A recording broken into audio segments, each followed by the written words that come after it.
Audio check. Check.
Good evening. The Puyallup City Council will come to order, and this is the meeting for May 21st.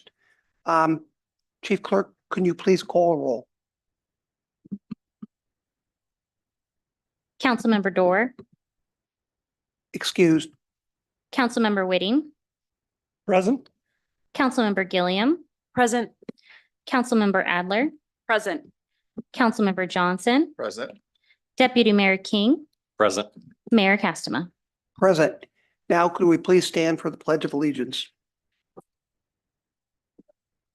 I pledge allegiance to the flag of the United States of America and to the republic for which it stands, one nation, under God, indivisible, with liberty and justice for all. I want to welcome everyone here this evening. At this time, we like to acknowledge youth in the audience, and I can see we have some very young people in the back row here. And if you'd like to stand up, introduce yourself, and we do this at every council meeting. We invite the youth to come here. I know you're blushing. We'd like to embarrass you for one thing, but we also want to know who you are, what high school you're from, what you happen to be involved in, and why you're here.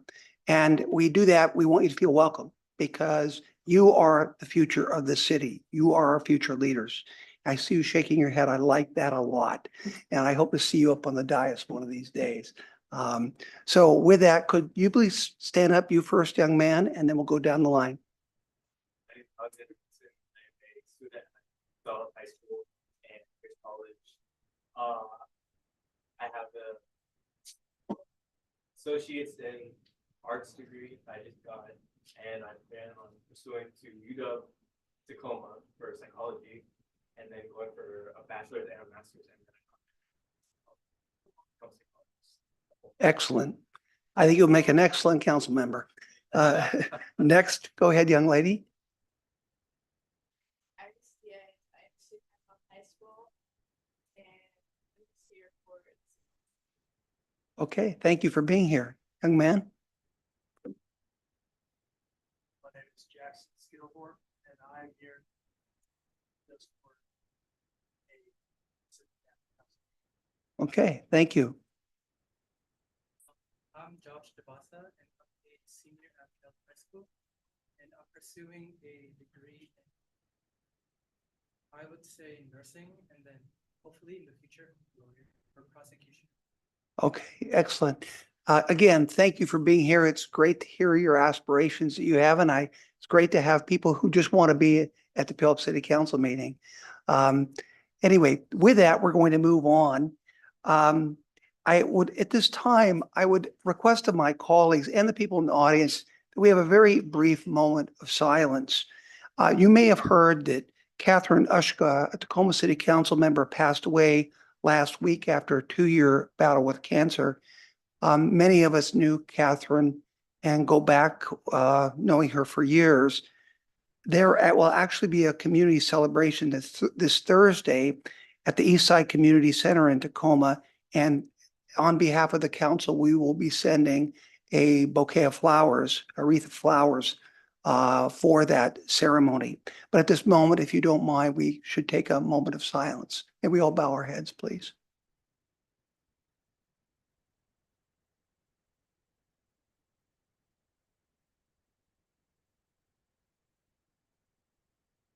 Thank you.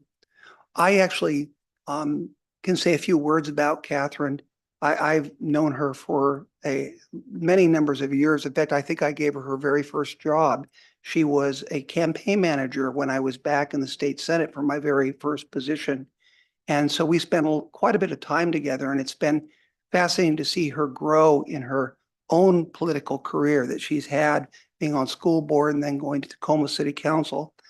I remember her very much being a hardworking individual, a very methodical person, very calm and comforting. And those of you who know me at times know that could be a pretty good asset to have around.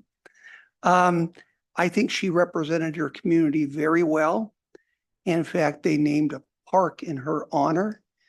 And, it's very sad. It's sad to see someone that young with a really kind of a political future ahead, more so ahead than probably behind, go ahead and die at a very early age.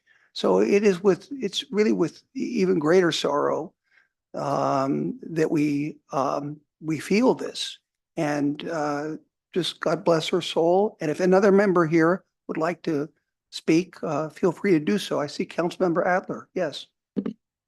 Thank you, Mr. Mayor. I just wanted to also take a moment to honor Councilmember Ushka, my friend Catherine, who I actually met when I was very young, probably when I was 15 years old. When she was working for you, Mr. Mayor, is when I first met her. And I'm very saddened by the loss of Councilmember Ushka. She was Tacoma. She was fierce. She was blunt. She was raw. And I very much enjoyed getting to know her as a young person and seeing the way in which she went about her political career and representing her constituents, first as a Tacoma Public Schools school board member. She was also the Tacoma School Board president, then went on to the Tacoma City Council, where she did serve as deputy mayor for a bit, and always representing the east side of Tacoma, the mighty east side. We have lost a good one in Pierce County. Tacoma has lost a legend. I will miss my friend Catherine. Thank you very much. Thank you, Councilmember Adler, for those comments. With that, we're now going to move to the first item on the agenda, hearing no further comments. And that's approval of the agenda. Do I have a motion to approve the agenda? Motion to approve. Second. Okay, all those in favor indicate by saying aye. Aye. Okay, let's move on to item number 2, consideration of minutes. And this is for 2A, approval of the April 16th, 2024 study session minutes. Do I hear an approval? Or motion to approve? So moved. Second.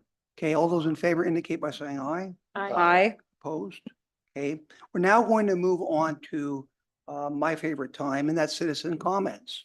So I noticed some individuals just walked in to the chamber here. If you'd like to make comments, you can fill out one of these forms.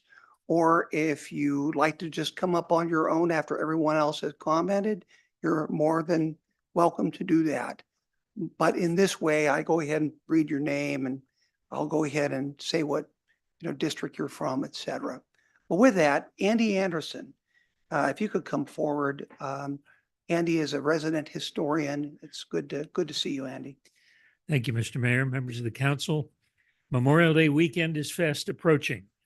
There are 3 city elements to consider for Memorial Day. The first is the Community Memorial Building, what we call the Living War Memorial, which was built not by the city, but by the citizens of this community after the Second World War. There is the citywide memorial on Sunday across the street in the pavilion at 2:00. And at that point, there will be the list of names which are on the plaque across the street, which will be read and wreaths will be placed.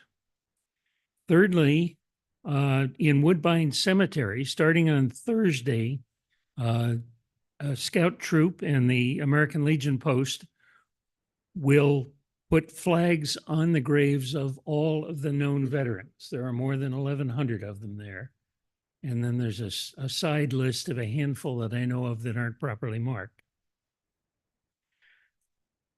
We will also put markers. There are 24 young men up there who died in battle and were shipped back. And among those are Elmer Botke, who was killed in action on Saipan in 1944 and awarded the Silver Star. Private Mark Porter, who was an Army journalist in the Second World War, and who was killed near Nuremberg, Germany.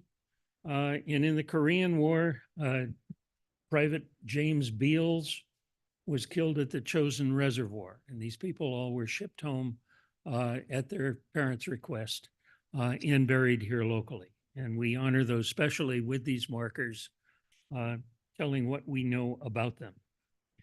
I would recommend, if you don't make one of the memorials, and the third thing is that there be a ceremony at the flagpole Monday at noon, the actual Memorial Day. But if you don't get a chance to make one of those, I would recommend that you take a few minutes this weekend and stroll through the cemetery. It's a beautiful place. And with the flags, it's especially meaningful, particularly to guys like me. In addition to the folks that I've mentioned, the 24 who died in action, there are some other folks with some very interesting biographic data. For example, Scrappy Bloomer is buried. 30 seconds. He was a World War II fighter ace, downed 5 airplanes in 15 minutes in the Second World War. Grace Layton, a World War I yeomanette, a PHS graduate, and Ermina Bingham Davis, who was an Army contract nurse in the Spanish-American War, and later a Puyallup physician. And all of these people have flags next to their headstones. Thank you very much. Thank you, Andy. And if you could make sure that all of those dates, or that staff, if we could transcribe those and put those on our, at least our Facebook page or our website, so that all of those 4 different events are readily available and noticed to the community, that would be excellent. Again, thank you for that. Next, Paul Romich.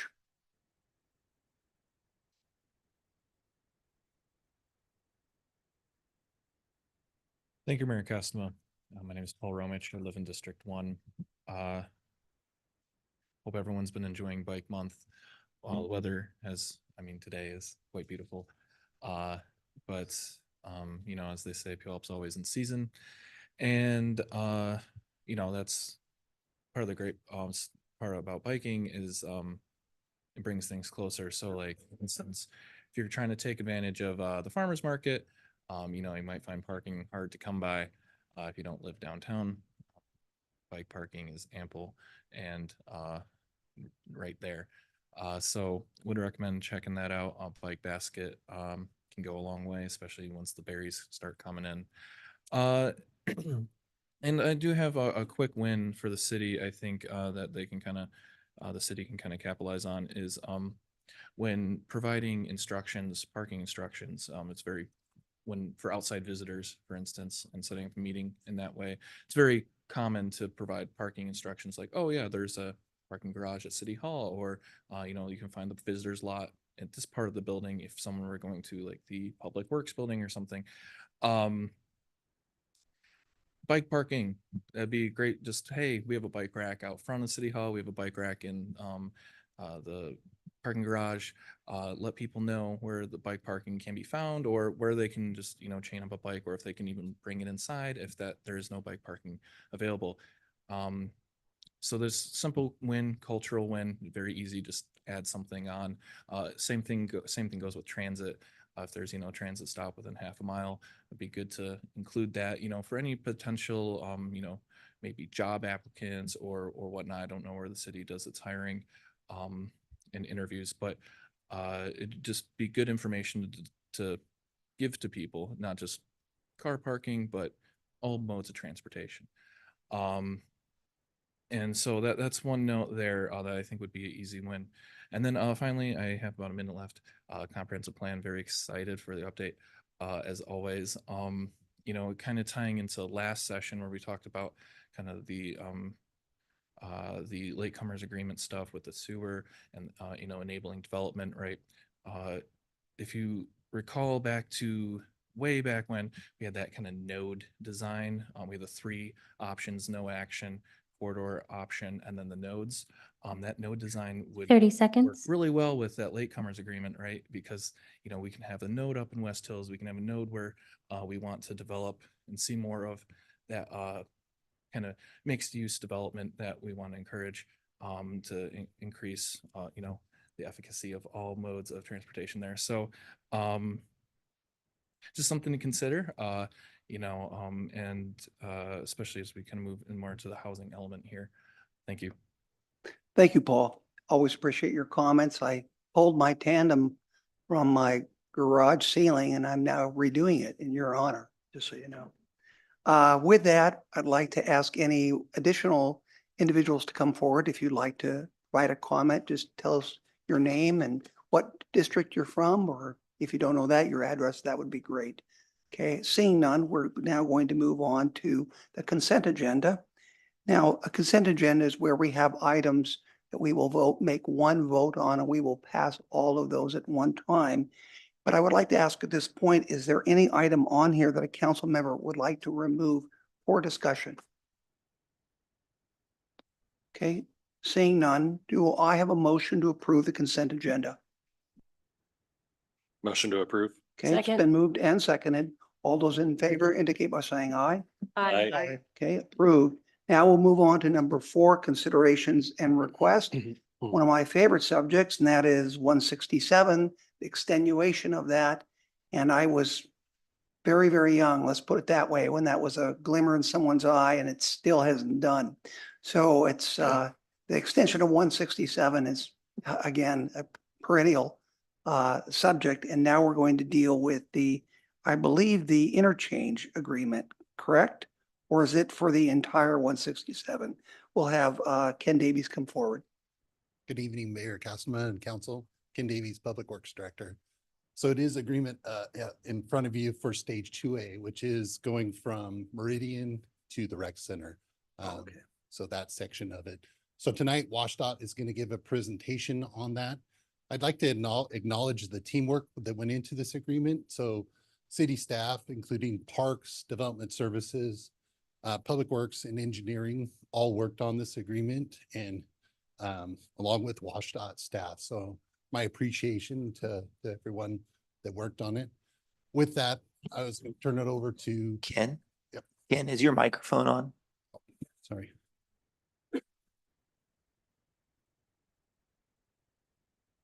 So with that, I'd like to turn it over to WashDOT staff, Steve Fox, to go over the SR 167 completion project. Thank you. Steve, proceed. Yes, good evening. Can I check my audio? It's fine. Great. Yeah, good evening, Mr. Mayor and council members. Yes, excited to be here to give you an update on the 167 completion project. So I have some assistance with Amy Danberg with our communications team that will be advancing slides, and I also have support from my design manager, Aaron Fieser. So yeah, so on the agenda, I'm gonna provide a program and 167 project overview. And then also we'll dive into the stage 2A project and the interlocal agreement.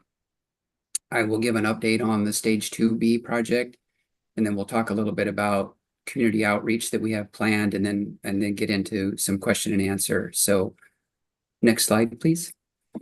Yeah, so the Gateway program, as some of you may know, consists of 2 projects, one in South King County, which is the completion of State Route 509 up near the SeaTac Airport, and then also our 167 project down here in Pierce County that will complete that highway. So just a quick update on the program overall is 509 actually has all 3 projects, either one open to traffic or 2 of them are under construction.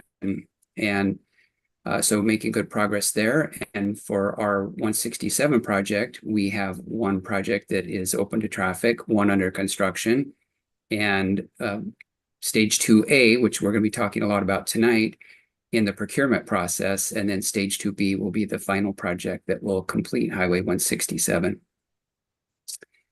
And so next slide, please. So this graphic here shows the entire corridor for 167. And for those of you who don't know, it's about 6 miles from one end to the other. And so the color coding here is very helpful. So in black, kind of around I-5, you can see a stage 1A project.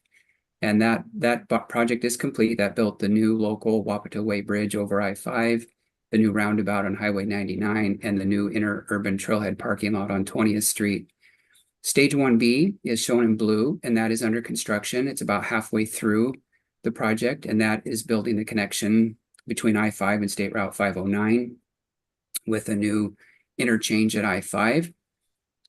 Stage 2A is on the east end of the project, and that is the project we're primarily talking about this evening, and that builds the portion from about the rec center all the way out to State Route 410 with the reconstruction of the Meridian interchange and other improvements.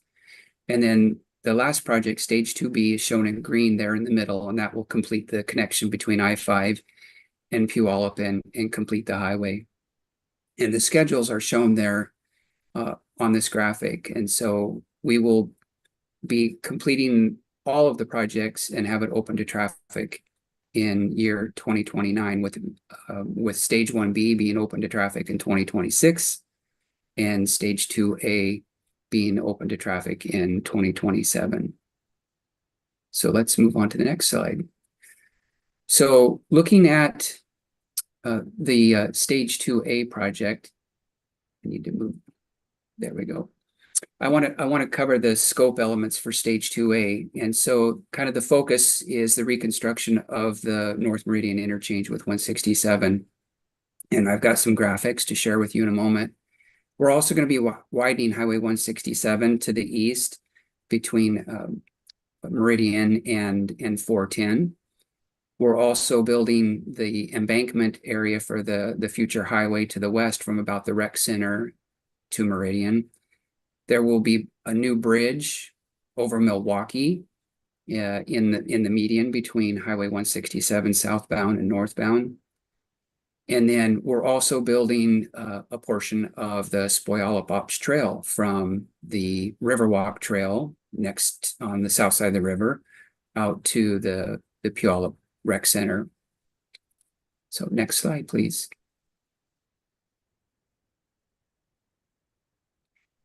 So the schedule for our Stage 2A is we issued the RFP back in January.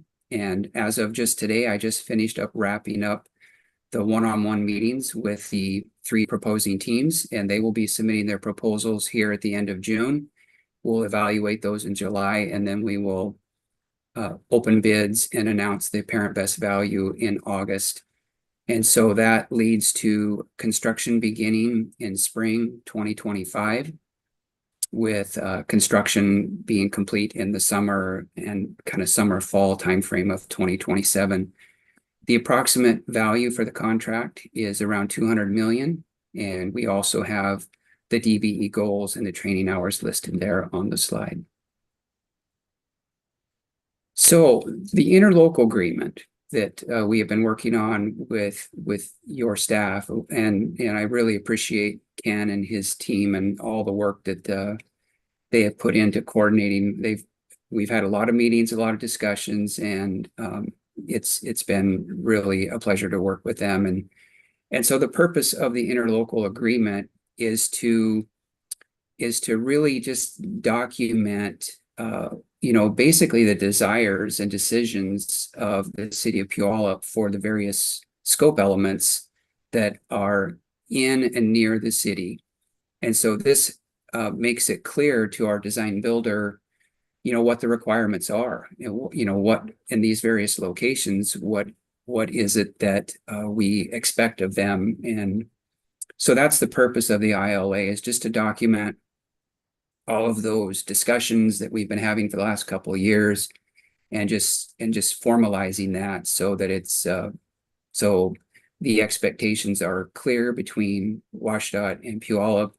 And it also documents how we will work together once we are under contract with our design builder.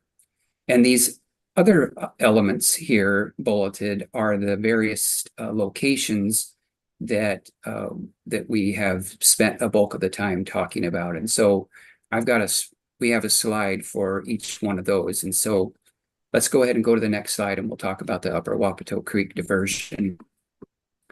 So this graphic here shows where Wapato Creek is diverted into basically about a 3,000-foot long storm sewer system to the east of Meridian and north of Valley Avenue, and how it traverses through the city and ultimately discharges to the Puyallup River. And it does cross under the alignment for 167, and it's a large culvert. It's 84 inches in diameter, so 7 feet. And so we're going to be building a new highway embankment over the top of it. And so we've talked extensively on how we want to make sure that that culvert is retrofitted and reinforced such that it can withstand the additional loading that would be applied from the highway embankment, but also just giving it an upgrade for corrosion protection, et cetera, so that it can last many, many years into the future. So that's one scope element that is in the interlocal agreement. Another scope element that's in the interlocal agreement is the work on North Levy Road and Levy Loop. And for example, we discuss, what the design will be for the Puyallup Ops Trail as it comes across the northbound Puyallup River Bridge. And then you will work, you will traverse down around the loop ramp and then up over onto Levy Road to where you cross Levy Road and continue on the trail. And you can actually see in this image, if you look closely, you can see later on, I'm going to be talking about the repurposing of the old Meridian Street Bridge, and you can actually see where we have that. Yes, thank you for pointing that. We have a location planned for where we're going to put that historical remnant of the bridge. So that's here, and then we are also adding a right turn lane on eastbound North Levy Road. Steve, I hate to interrupt you on this, but I need an orientation here. Am I looking right now north or am I looking north? Oh, that's the river. Okay. Yeah, the river is at the bottom of the screen. You're looking That which north. looks like water. I get it. Thank you. Yeah. Okay, continue. Yeah, you bet. And I realize with these images, they're a visualization, and this is a visualization if you're looking at the whole image here of what the interchange will look like. And in particular here, we're wanting to point out that we've been coordinating closely on some improvements on North Levy Road and Levy Loop ramp associated with the project. So we'll go to the next slide. So this here is, again, the river is just on the left edge. It must be during one of the, you could see the chocolatey brown color, so it must be in the warmer season where we're getting some of the glacial melt. But in any case, this is on the south side of the river, and this shows where we're going to make a connection to the Riverwalk Trail. So the Puyallup Ops Trail, the new trail is part of 167, is going to tie into the Riverwalk Trail. And this shows where that location will be. And there's some additional improvements that we're making down there to where the connection is. So there'll be some signage and some other improvements that will be installed there.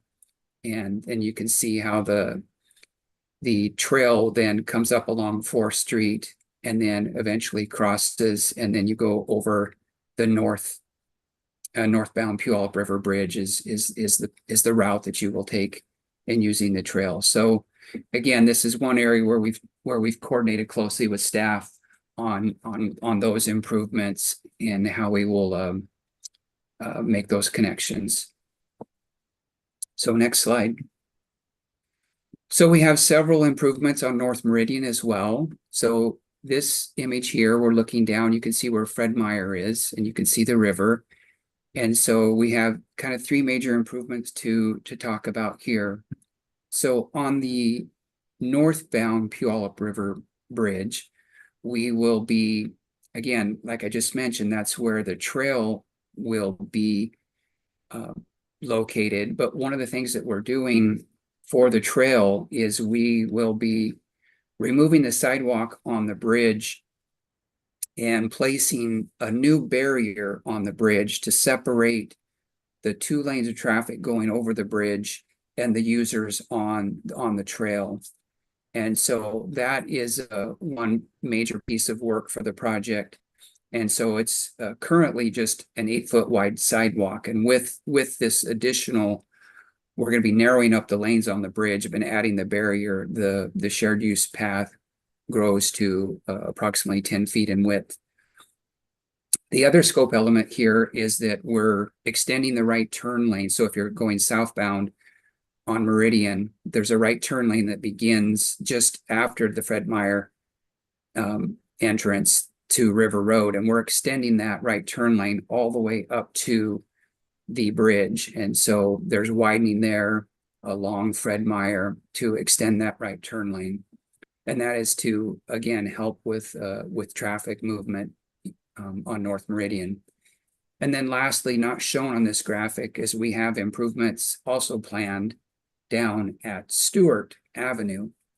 And that's where we'll be removing some curb, gutter, and sidewalk on the east side of North Meridian and moving it back a little bit, reconstructing that, and adding a left turn lane.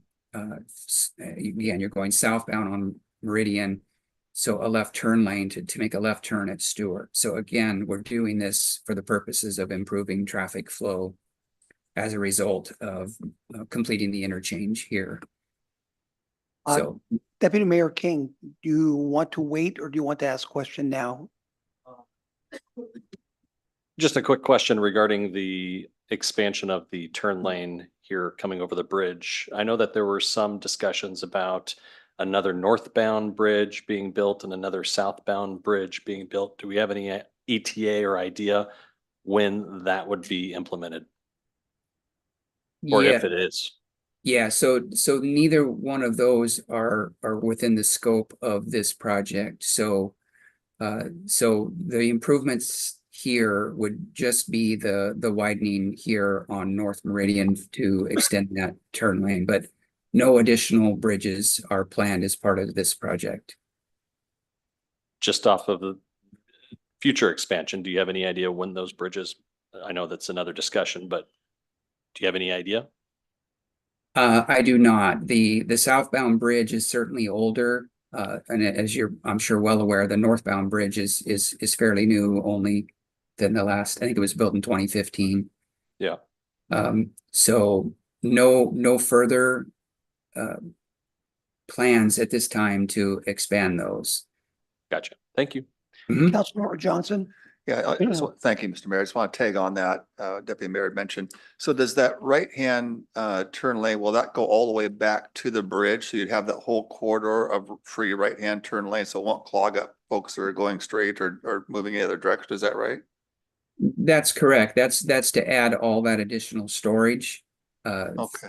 Yes, that's exactly right. Okay.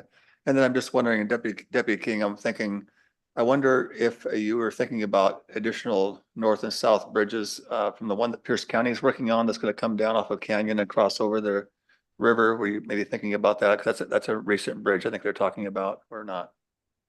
No, I just know that when the northbound bridge was built, there were conversations and discussions about adding another 2 to 3 lane bridge going north to go and in conjunction with the 167 project, and then also the rebuild of the southbound bridge at some point, I don't know when, and then expanding that. But it looks like the third turn lane is starting that process, but just from discussions that I've had in a previous life, I know a little bit about that project, but yeah, so that's the only reason why I brought that up. Now, you're absolutely correct that was in the original environmental impact statement many years ago. And this project that we're building with 167 is called Phase 1.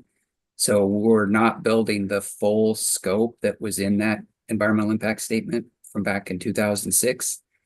And one of the things that we know today is that if we were to build additional width of the Puyallup River Bridge, for one thing, we're pretty sure that the connection to North Levee Loop is no longer attainable.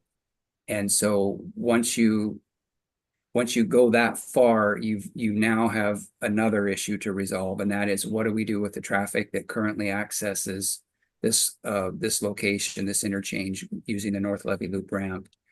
And so, as you probably all are well aware, the traffic congestion here at this interchange is quite heavy. And so additional capacity for the bridge doesn't really solve anything at this point because of the complexity of the interchange and the close proximity to Valley Avenue. So to get to a short answer, there's a lot more that would need to go into expanding Meridian, the bridge over the Puyallup River, and how that would affect North Levy Road, Levy Loop, as well as the interchange itself. So you are absolutely correct. Your knowledge is spot on. It's just not in the scope of the phase one improvements. And then just to back up real quick, if you don't mind, on the sidewalk improvement on 4th Street, that's going to come down and connect into the river walk there.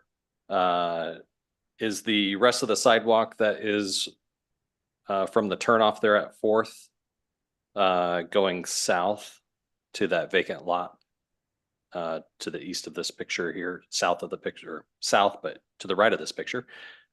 Is that sidewalk all going to stay intact, or is that all going to get cut up and pushed out too, or is it going to stay? I'm pretty sure that all stays the same. So Okay. our improvements pretty much stop right there at 4th Street, and the sidewalk is much wider, as you can probably tell from this image, for the shared Sure. use path. Yeah. It's much needed. Thank you. Mr. Yep. Mayor, I wanted to follow up and complete my question, Mr. Mayor. Certainly. Steve, Yeah, certainly. Steve, and it's a little bit off topic, but just maybe refresh my memory if I understood correctly. Is there any coordination between Pierce County on that redo of that Canyon Road coming down and connecting and replacing that old bridge? Will that connect actually with 167, or is that something that's completely independent? In other words, it would be parallel traffic for folks to get off of Meridian and be able to take this Canyon Road straight to 167. Is that correct? You're right. Yes, the Canyon Road Extension project would build a new bridge over the Puyallup River to replace the Milroy, I think it's called the Milroy Street Bridge. Yeah. Further south, I think around 66th. And with that project, it would actually come up and tie into 70th Avenue. And we may have an image here later we can show you where on 70th Avenue, you would then turn right and you would be, okay, thank you, Amy. So you could see 70th on this graphic here and the Valley Avenue interchange. So to your left, with your cursor a little bit more to the left, a little bit right there, that intersection. There's 70th and Valley. So if you extend 70th to the south and where it would cross over the Puyallup River, that's where the Canyon Road Extension project, once constructed, would tie into the local street network and would be where I think many people would ultimately use 70th to access the Valley Avenue interchange that is kind of shown there in green. And so, yeah, you're right on point there. Yeah, because that could really ease congestion, right? If that Canyon Road is open, some may choose to kind of egress and degress off of that Canyon Road to 167 versus coming down Meridian. So it may help a little bit to have that extra bridge and through traffic running north to south in some sense. Yes, it would. The one thing that I'll note here, and we can get into it in stage 2B, is that we only have funding for a half an interchange at Valley Avenue right now. Okay. So the ramps towards Puyallup are currently not funded at Valley Avenue. We call those the southern ramps. So that we think that's probably when as additional funding is brought forward to a future phase 2 for this project, we think that's probably the first scope element that will be constructed. Are those Okay. ramps. It may be a little offline, but I would hope that Pierce County Council would be taking lead on this because they're putting a lot of money in that canyon extension and they should be able to finish that and close it all the way through. That'd be like bottlenecking right there. You got this big wide corridor, you're opening it up and all of a sudden you bottleneck to this, you can't get on. That someone needs to push that thing to the level and connect that in a full exchange. So I hope that Pierce County Council takes that on and I would certainly support it individually as a Puyallup city council member, but hope that happens. Thanks, Steve. We digressed a little bit, but it is all kind of connected regionally. So I think it's an appropriate question. Thank you so much. Yes, you're very much welcome. Yeah. Okay. Yeah. So I think Excuse me, Councilmember Adler. Thank you, Mr. Mayor.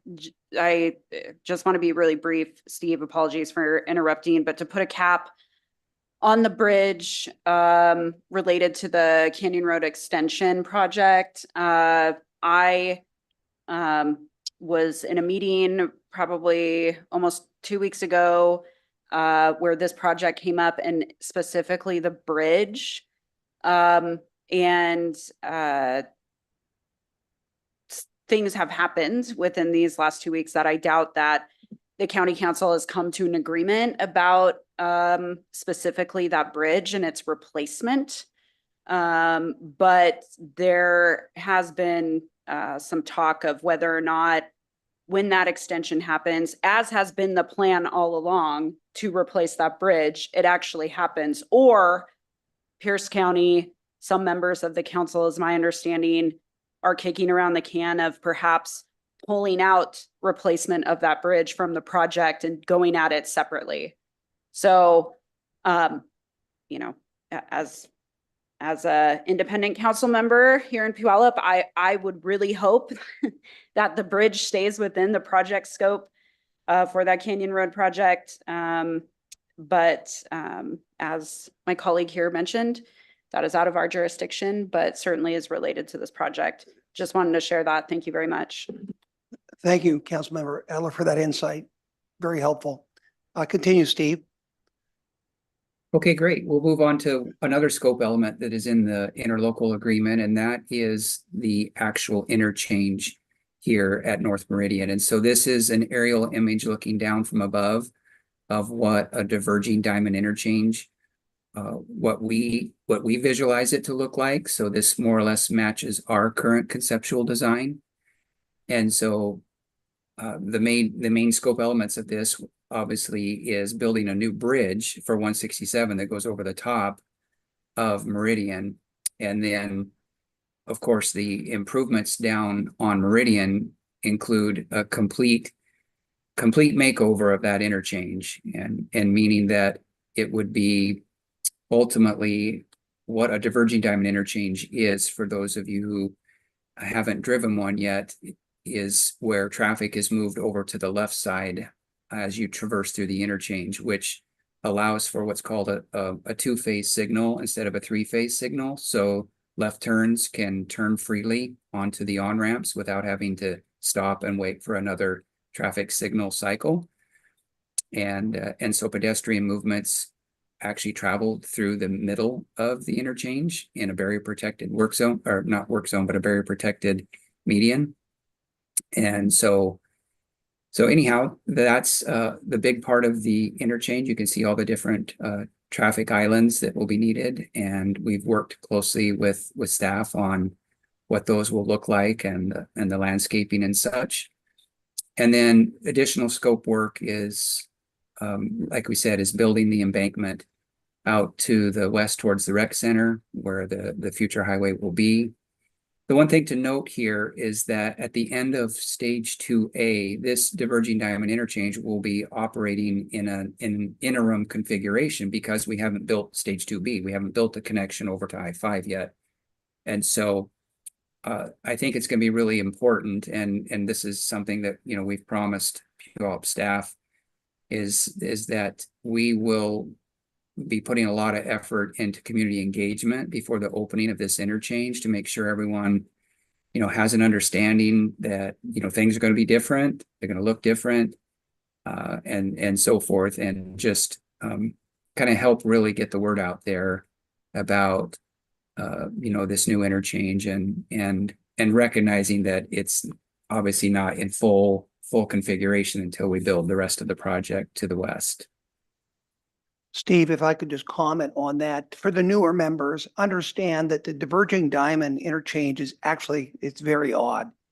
If you go to Lacey, you'll go ahead and go take that exit there, and you actually drive on the opposite side of the street. It's like just like you're in England for a bit. But it's very counterintuitive, I believe, and certainly based on the habits. However, this council was very resistant to going to the diverging diamond, instead sticking with the cloverleaf standard design. But DOT did come forward with convincing evidence that this would in fact decrease fatalities and at that intersection. And we looked at costs, we looked at all of these things, but I think the most compelling argument was a significant decrease in fatalities by eliminating many of the points of contact that you could potentially have with this. And the council decided to go forward with it. It will take a bit for this community to get used to this kind of a concept. Again, they're very unusual. But I think that in the long term, once we get used to it, I certainly think that the lives and the other injuries, those types of things, and cost, all of that together, it makes it a wise decision. So anyway, Steve, continue. Yeah, thank you very much for that recap. And I will say that, so we are also building another one of these diverging diamond interchanges over at I-5. So there will be two of them on this corridor. There's another one under construction. If you've driven up to Highway 18 and I-90, that will be a diverging diamond interchange. So they are kind of new to our state, but they're widely accepted across, the rest of the country. I've lost track of how many there are, but I think there's over 100 now throughout the rest of the country. And so they are new, but I drive the one in Lacey fairly often, and it actually operates quite smoothly. It's a very efficient design. So we're hoping to hit a home run for the community. We hope everyone will appreciate it and enjoy the benefits that come from this interchange. So next slide, please. So the other thing we've been coordinating on, and is documented in the interlocal agreement, is closures. And we know that this is, something that's very important. And so, for example, we have contract language that says there shall be no lane restrictions or closures during the Washington State Spring and Fall Fairs. So that's just straight up. And then we did have to allow for closures for our contractor to build this project. And this is going to be challenging. There's a lot of traffic that goes through that interchange. And so rebuilding an interchange with that volume of traffic is very challenging. And so we have limited our contractor to no more than 2 extended weekend closures of the interchange. So between River Road and Valley, we're going to allow our contractor 2 separate weekends for full closures to be able to make all the connections and open it back up come Monday morning. We've also limited them to no more than 2 extended weekend closures to close the right lane on the northbound Puyallup River Bridge to build what I was talking about earlier, putting the barrier and redoing the sidewalk, etc., for the trail. And then we've got many other restrictions in there that I won't need to read all of those to you, but basically a lot of closures are going to be needed. A lot of the work's going to happen at night. And then there will be, some individual closures as well. And so one of the bullets here says limited lane closures or restrictions from November 15th to January 2nd and that's, through the holiday season. So we've tried to, put some restrictions in there for the benefit of the community, but also recognizing that it is going to be, it's going to be busy for a couple of years while the contractor is rebuilding all of this. So anyhow, that is in the interlocal agreement as well. So moving on here to the trail. So one of the things that the trail partners all decided that they collectively wanted, and that was continuous illumination. So along the new Puyallup Ops Trail, we are providing pedestrian scale lighting along the entire trail. And as part of 2A, that will be from all the way from the Riverwalk Trail all the way to the rec center. So, and then we're also installing 2 benches at a couple of locations. And then one other thing that we wanted to document, and I think most people are aware of where the Carson chestnut tree is, but that is something that was identified in our environmental impact statement as a commitment that we would cause no harm to the historic tree there by the interchange. So if anyone who doesn't know where that is at, just let me know and I can certainly identify that for you. So I pointed this out earlier because I didn't feel like this image you could necessarily see where this is, but we worked with the staff and with council in the past, and it was important to the council to try to save at least a portion of the old historic bridge. And there is a long history of this bridge when it was constructed in 1925, which was the first year of the fair. And so what we're showing here in this image is we've worked pretty closely with our structural engineers and our architects, and we've carved out a portion of the bridge, and we're going to clean it up, paint it. The old bronze plaque that is missing from the bridge, we have good photos and documentation of that. We're going to have that redone, mounted on the bridge, and you can see that we call this an overlook. So as part of the trail, there'll be an overlook with an informational kiosk, if you will, where you'll be able to read about the history of the bridge and the importance of it. And so that's located right along the Puyallup Trail, kind of within the first 300 feet of when you get on the trail after you cross North Levee. So this is our visualization that shows how we and the bridge is oriented in the same. We tried to orient it in the same north-south orientation as it would have been crossing the river. So anyhow, hopefully that hits the mark. That's how we were able to try to repurpose this and save this for the community. So moving on to the art concept. So as you travel along the trail, eventually you'll need to cross under the highway to connect into the Puyallup Rec Center. And so we've worked closely with tribal artists, and this image here is showing the artwork that was designed by Chris Duenas, who is a member of the Puyallup tribe. And this shows his artwork that will be incorporated into not only the undercrossing, but the walls that lead up to it. And what you see here is some Lushootseed language that tells a story, and there will be an interpretive sign on both sides of this undercrossing where you can read about, read the story, read what is this imagery and what is this text, what is it all saying. And so we're really excited about this element of the project. This is some artwork that's not part of 2A. This is further west over towards Freeman Road, and this is also by a Puyallup tribe artist, Anthony Duenas. And this is the artwork that we're showing on. This is the bridge retaining wall that supports the mainline highway as it crosses over Wapato Creek. And as you can see, this is as you're traveling along the Puyallup Trail as you cross over Wapato Creek. So this is a second location. And then third, we have another location. This is the Noise Cat art team, also tribal artists. And this is the artwork that they have come up with that will be, again, this is along the Puyallup Trail as it crosses on the north side of 20th Street.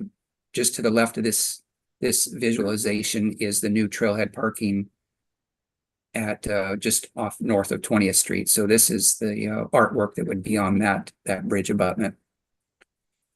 Steve, I could comment on that. Go back to Absolutely. that art.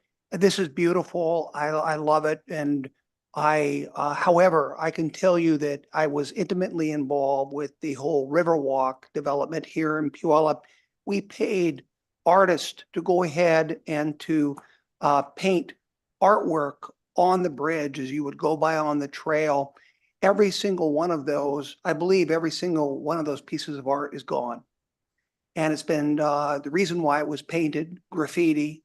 And in Puyallup, we have a policy where we immediately remove graffiti. We don't let it stand. And on the bridges, at least the pillar, those are facing the trail. I personally and city staff are always down there. We paint them immediately because we don't stand for graffiti. But keep in mind, there are some individuals out there, I'm very sorry to say that these individuals somehow find it within themselves to do this and apparently feel no shame, but they go ahead and they paint over this type of art. How do you prevent such beautiful works of art as you're doing here from just being graffitied over? What's your experience and how do you prevent that? Yeah, well, I guess first and foremost is it will all have a coating on it that it helps the graffiti not stick so that it can be easily cleaned off. So that's the first line of prevention. There is no way to actually prevent it, but it is our hope that with none of these are a flat canvas. We purposely, this is three-dimensional. So a lot of this is just in the form relief. So we've got some of the concrete that's recessed, some of it that protrudes. And so a lot of the artwork is just in definition. But some of it will actually be painted.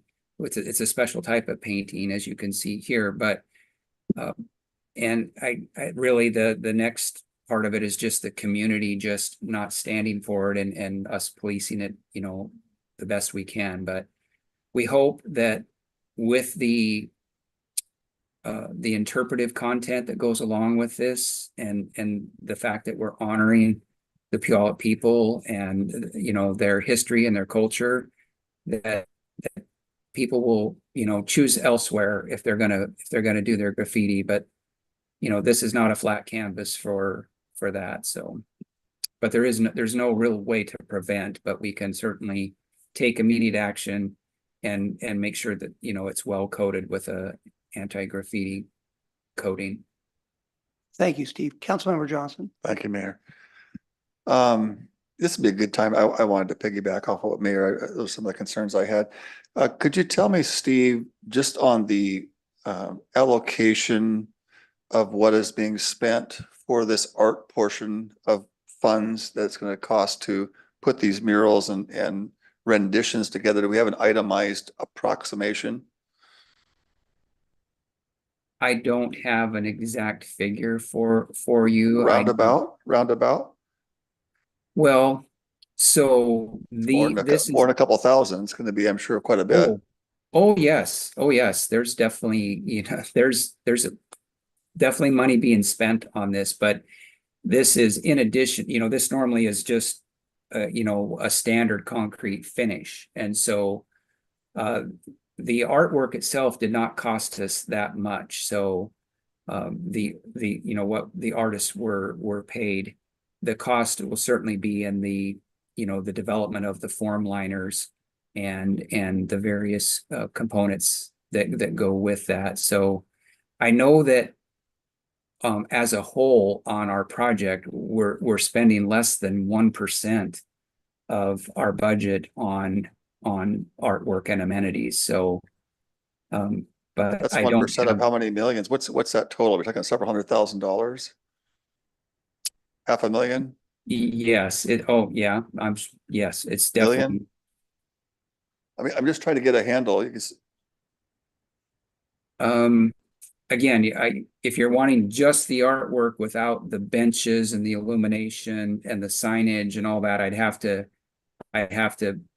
zero in on just that. And I don't have those numbers for you. Well, let's just include all of it then. What's the amount then for the art? What's the total approximate amount, including all the art and the benches? 1% is 2 million. 2 million? Okay. Yeah. So I guess my point is this, Steve and council. If this is taxpayer money and people paying tolls for this, and we're going to spend $2 million, let's say, a portion of that is for some of this beautiful art, which I support. But we have unscrupulous people who don't give a damn and are going to vandalize this. And we know that. It's not like we hope it doesn't happen. I'm really reluctant I mean, I love the whole art concept, the whole cultural thing. I love it. but you know, it's good intention, but what's it going to end up like? All we got to do is go to some cities around here. Let's see what it looks like. And I just hope that we are not, you know, well-intended, but really waste in a sense from people who don't give a damn. They don't have any moral compass. They don't care about that. I mean, look at the litter. If they really cared, they wouldn't be littering all around public sites. They don't care. And so anyway, I just really want to drill down. It sounds really good and it feels really good, but if it's really not going to end up very good, then we need to come up with a better plan to make sure that taxpayer funds are well used to be able to truly appreciate the art and not have it come up and then all of a sudden it's destroyed or dampered down because of people that really don't give a rip. So anyway, it's a little bit of a digression, but we would not be wise to really keep in fact perhaps realities that we probably are better at least consider those concerns as a very highly probability and make sure that it doesn't get misused by quite a few people who have over the years proven that they just don't care. And maybe there's reasons for that, but that's a real factor. So thank you. Councilmember or Sure. Deputy Mayor King. Thank you, Mr. Mayor. Just kind of piggybacking on the artwork thing. If it were to be vandalized with graffiti, is it going to be the state's job to repair that, clean it up, or is it going to be dumped onto the city to be able to, I shouldn't have said dumped, but is it going to be the city's responsibility to go out there and take care of that right away? Or if it is the state's, how quick is that turnaround going to be as far as a cleanup goes? Because as you know, we try to get rid of the graffiti in our city pretty quickly. So what's the turnaround time typically going to be for this type of situation? Yeah, that's a good question. So we're still working through the maintenance agreements with each jurisdiction. So that'll be Puyallup, Fife, and Tacoma. And currently, the way we have the maintenance agreement structured is that the graffiti would be the responsibility of the local agency. So, but again, that's still a work in progress. And I only ask that because as we see through I-5 in Tacoma, on the beautiful work that was done along there by WashDOT, it's been completely trashed with graffiti. And if who's going to be in charge of it? Is it going to be the local jurisdiction or is it going to be the WashDOT's responsibility? And local jurisdiction, I can understand why it's there, but if it's WashDOT that's going to be taking care of it, we just got to make sure that that's clear. So Yeah. I appreciate the insight on that, and hopefully we can spend an extra couple $100,000 on the protection coating on this because it's really nice, but it's going to happen, and I don't want to see it destroyed. So thank you. Sure. Yeah, thank you. And you might note in this image that there will be one of the things that we are doing is we're putting lighting in there too. So it's going to be hard to hide. You're going to, if you try in the middle of the night, try to do it with lighting under there, you're not hidden. Councilmember Adler. Thank you. Just real quickly, related to the conversation that we're having regarding what jurisdiction will be tasked with providing cleanup and therefore paying for it should the art be tagged. I guess I am encouraged to hear that WashDOT is willing to give that responsibility to the local municipality. What I would say is I hope that there can be parity then in a bigger conversation at WashDOT related to litter that is on WashDOT property inside of our local jurisdiction. And I would just also offer to council that I think that this would be a good conversation to have with our state lobbyists who can put us in touch with WashDOT's government relations director to further ensure that whatever jurisdiction will be tasked with cleaning up and protecting this beautiful art that deserves to be protected is clear to my colleague's point to my left. Thank you very much. Thank you for those comments. Continue, Steve.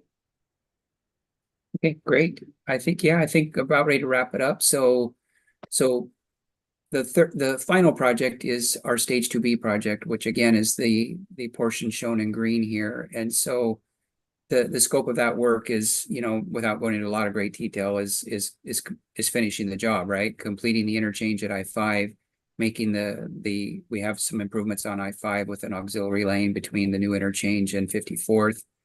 We have the new half interchange at Valley. We have a waste station inspection building for State Patrol. We also have the toll point that is shown there with the green dot. We have some improvements along the Wapato Creek. So we have some wetland mitigation. And so that in the kind of the light tan or light green color shows the locations where the wetland mitigation work will be done and improvements to Wapato Creek. And then lastly, of course, is the rest of the trail. So and so the timing for stage 2B is this fall. We will issue the request for qualifications.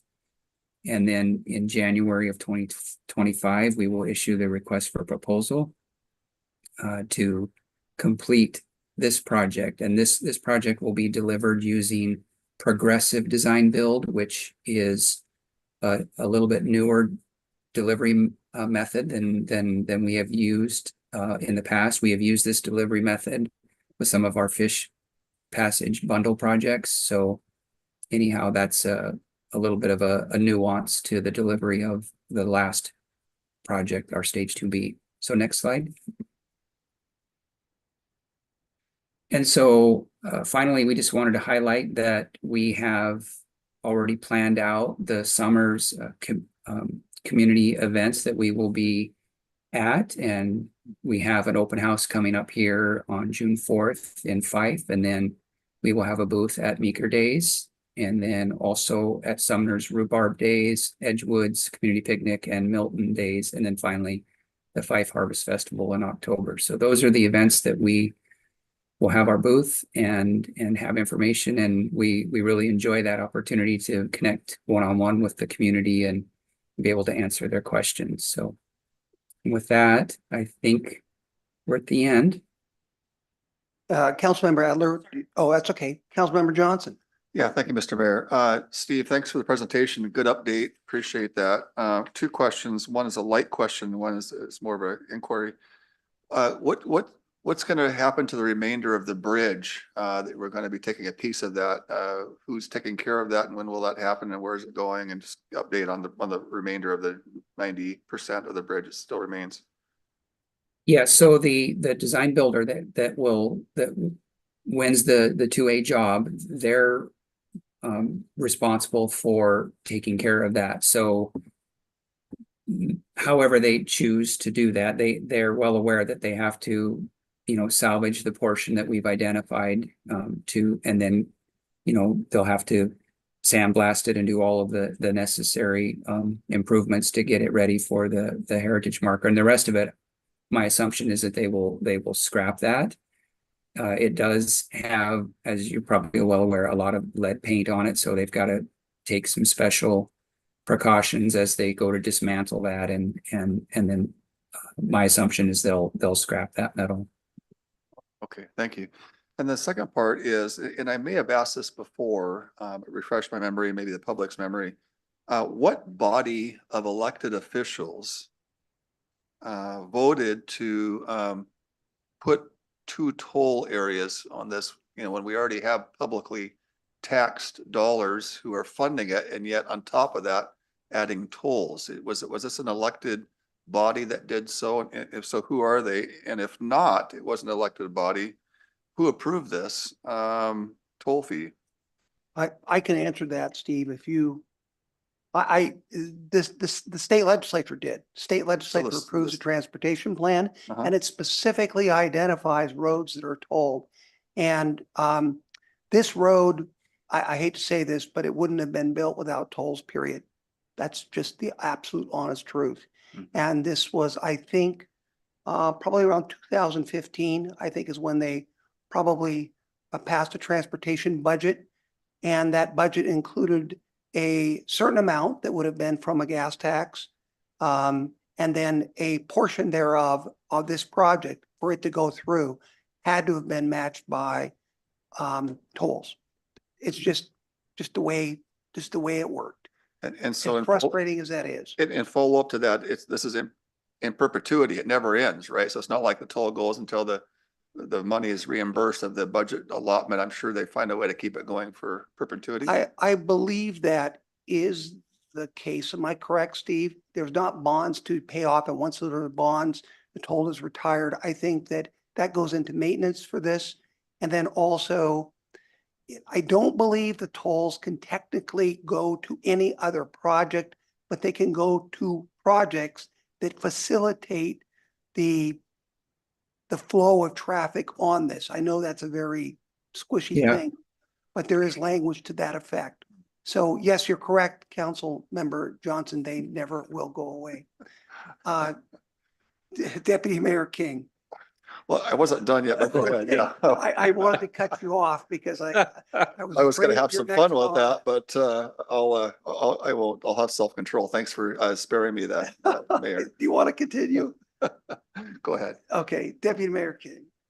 Thank you, Mr. Mayor. I just wanted to kind of circle back on the bridge chunk that would be getting sandblasted, painted, and put on display there.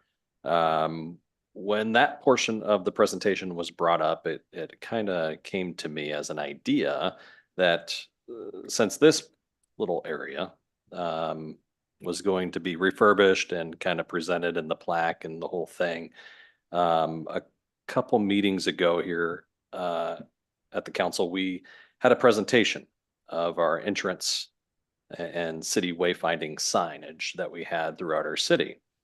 And just as an idea, and I'll just pass this along to my colleagues on my left and my right, maybe we can see if we can work with WashDOT to see if we can use portions of the bridge into our arch entryway signage for our city that was presented to us a couple weeks ago. So I'm just kind of tossing the ball over to Steve to kind of think about that and see if there's a way that we can chunk off a piece of that bridge somehow and kind of integrate that into the artwork pieces that are going to be happening throughout our city. And if that's a possibility, I don't know. But I figured I'd just throw it out here publicly to see what we could do to see how we could partner on that to integrate the historical pieces into our signage. Okay, thank you. Councilmember Adler. Thanks, Mr. Mayor. I would quickly just add to the deputy mayor's comments that, Steve, you mentioned that bridge came into its life, if you will, the same year that the Puyallup Fair opened. And so perhaps that there's a way that a part of that bridge can also make its way to the Washington State Fair. They do have a fair museum, so maybe there is a way to ensure that part of the bridge is on display there and forever. Thanks. You could probably chunk it up enough to where you don't even have to throw the whole thing away. You could just use it as signage throughout the whole Okay. the whole city. All right. I look forward to the proposals that come before the council.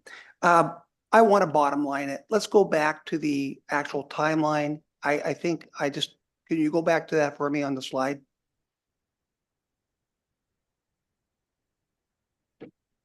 While you're doing that, I want the public to know that this has been in the works. This extension from Puyallup to Tacoma has been in the works for, I believe, 40 years. And can you tell me, Steve, what is the total cost of the link between Meridian? Because I'm going to tell you what the cost was back then. But what is the total cost of the project from Meridian, or actually, let's go up a ways because it's around that Sumner corner all the way to the I-5. What is the total cost? It's in the Okay. bill. you- It's in the billions. Yeah, so you threw me a curveball there. I was hoping you'd go all the way to 509. So I just saw numbers today that for 167, all costs for the entire project is at 1.46 billion, I believe, total for everything. Okay, actually, that's better than I expected. And then, does that include, I guess that's the cost, so it would include tolls and everything. Because I can tell you that when I first went to the legislature, I believe the continuation was 200 million for the whole thing, all the way. And now we're at almost 10 times that amount, roughly. So, and this went all the way back to Mark Gaspard, which preceded me by a couple individuals. But anyway, bottom line it, we are going to get a freeway that connects Puyallup to I-5, and we're going to be able to drive on that in 2029. Am I correct? That's correct. Okay, and how many lanes is that going to be each direction? That's 2 lanes in each direction. Okay, 2 lanes. And roughly, what are the tolls going to be when it opens up? So again, roughly, what I'm from the previous toll studies, and these tolls vary by time of day. So during the peak period, so between I-5 and Puyallup, I'm told peak period is around $2.50 to $3, $2.50 to $3. And between I-5 and Tacoma, around $1.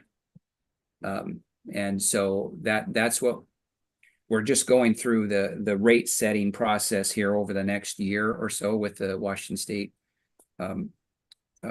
Transportation Commission. Okay. So just know that those are approximate numbers, but yes.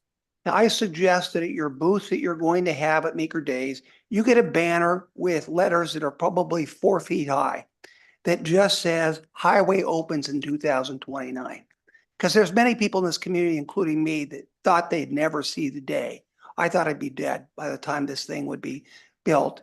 And, and I do plan on being around 2029. So I'm actually going to see this.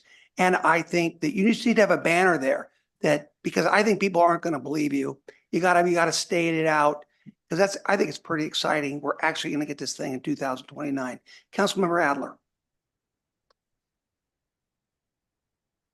That was just making sure you were on your toes. Nothing for me. Thank you. Okay, all right. If there's no further comments, Steve, thank you for your update. We're now going to move on to number 5 item, the Mr. Mayor. 5th item, excuse me, other business. Mr. Mayor. Oh, please, Ken. Oh, wait a second. We have a motion we have to pass. I apologize. Ken, please. Do you have any further comments? Oh, just, we're asking the council to authorize the city manager to approve an agreement as approved in form by the city attorney. Okay. Does any council member have a question regarding this? And that is to go ahead and complete the phase, the 2B phase. Yes, 2A. 2A, excuse me. Okay. So with that, do I have a motion to approve? Motion to approve. Second. Okay, it's been moved and seconded. Those in favor indicate by saying aye. Aye. Okay, those opposed. City clerk, does this require roll call or is that sufficient? Okay, with that, let's move on to number 5. Thank you for that presentation. It was very good. Number 5 on the agenda, Puyallup 2044 comprehensive plan update. And by the way, when was the last time we did a comprehensive plan? Every 10 years, is that correct? Yes, we were doing every 8 years, but now we're on a 10-year cycle. Okay. Go ahead and proceed, please. All right. Thank you. Good evening, Mayor and members of the council. I'm Kendall Walls with the Planning Division, and we are back before you tonight to give a quick update, but then also go over the high-level policy moves or policy changes, if you will, that we are planning for each of the elements of the comprehensive plan as part of the periodic update. So the agenda tonight, well, again, we'll give a quick status update. We'll have the discussion of the high level policy moves, and then we'll end with an update on our schedule and our planned public engagement. So right now, we are in the process of working on engagement related to the community priorities. And we are hoping to launch a survey at the end of this week. And then we also have some upcoming engagement related to that. So I'll talk about that a little bit more on that at the end of the presentation. But we are also working on the draft environmental impact statement, or EIS, which is the environmental review associated with the project. We're also working on the draft future land use map and comprehensive plan in general. So we have a lot of work going on this summer. And you may recall that we formed a community advisory group, or a CAG, as we like our acronyms in planning, to help assist with the updates. So we're kind of using them as a sounding board for the project. And it's made up of about 20 members, ranging from residents of different ages to businesses and that operate in the city and community groups. And they've held 3 meetings so far, and we are anticipating 2 more and major milestones in the project. And Planning Commission, as you're aware, makes recommendation to City Council, and they have started work sessions. They've held several on the comp plan and are really getting into the meat of the comp plan update now. And we expect them to hold several work sessions over the summer and into the fall. And the topics that they've discussed so far are the draft land use scenarios, foundations element, and housing policies. And then we've also gone over these high-level policy moves with the Planning Commission that we're talking with Council about tonight.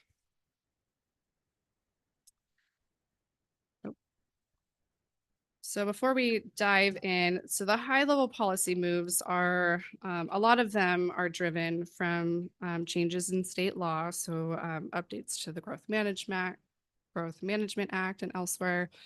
That filters down to the regional level. So PSRC updates their policies and their guidance for local jurisdictions. The countywide planning policies, or CPPs, are also something that we want to be consistent with, as well as just changes in local and regional conditions. That, for an example, would be the housing crisis that we face right now.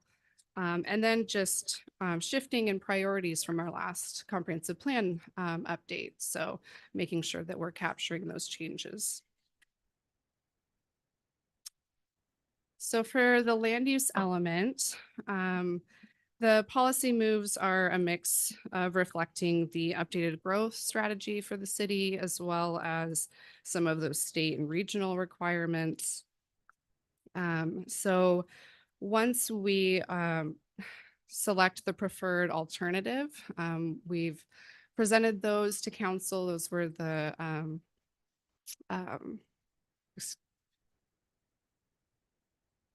land use alternatives. And those are being studied as part of the environmental review for the project. And so once we have gone through that process and received some more community input, we will determine the preferred alternative. And we need to then update the land use map in the comprehensive plan, as well as policies in the land use element.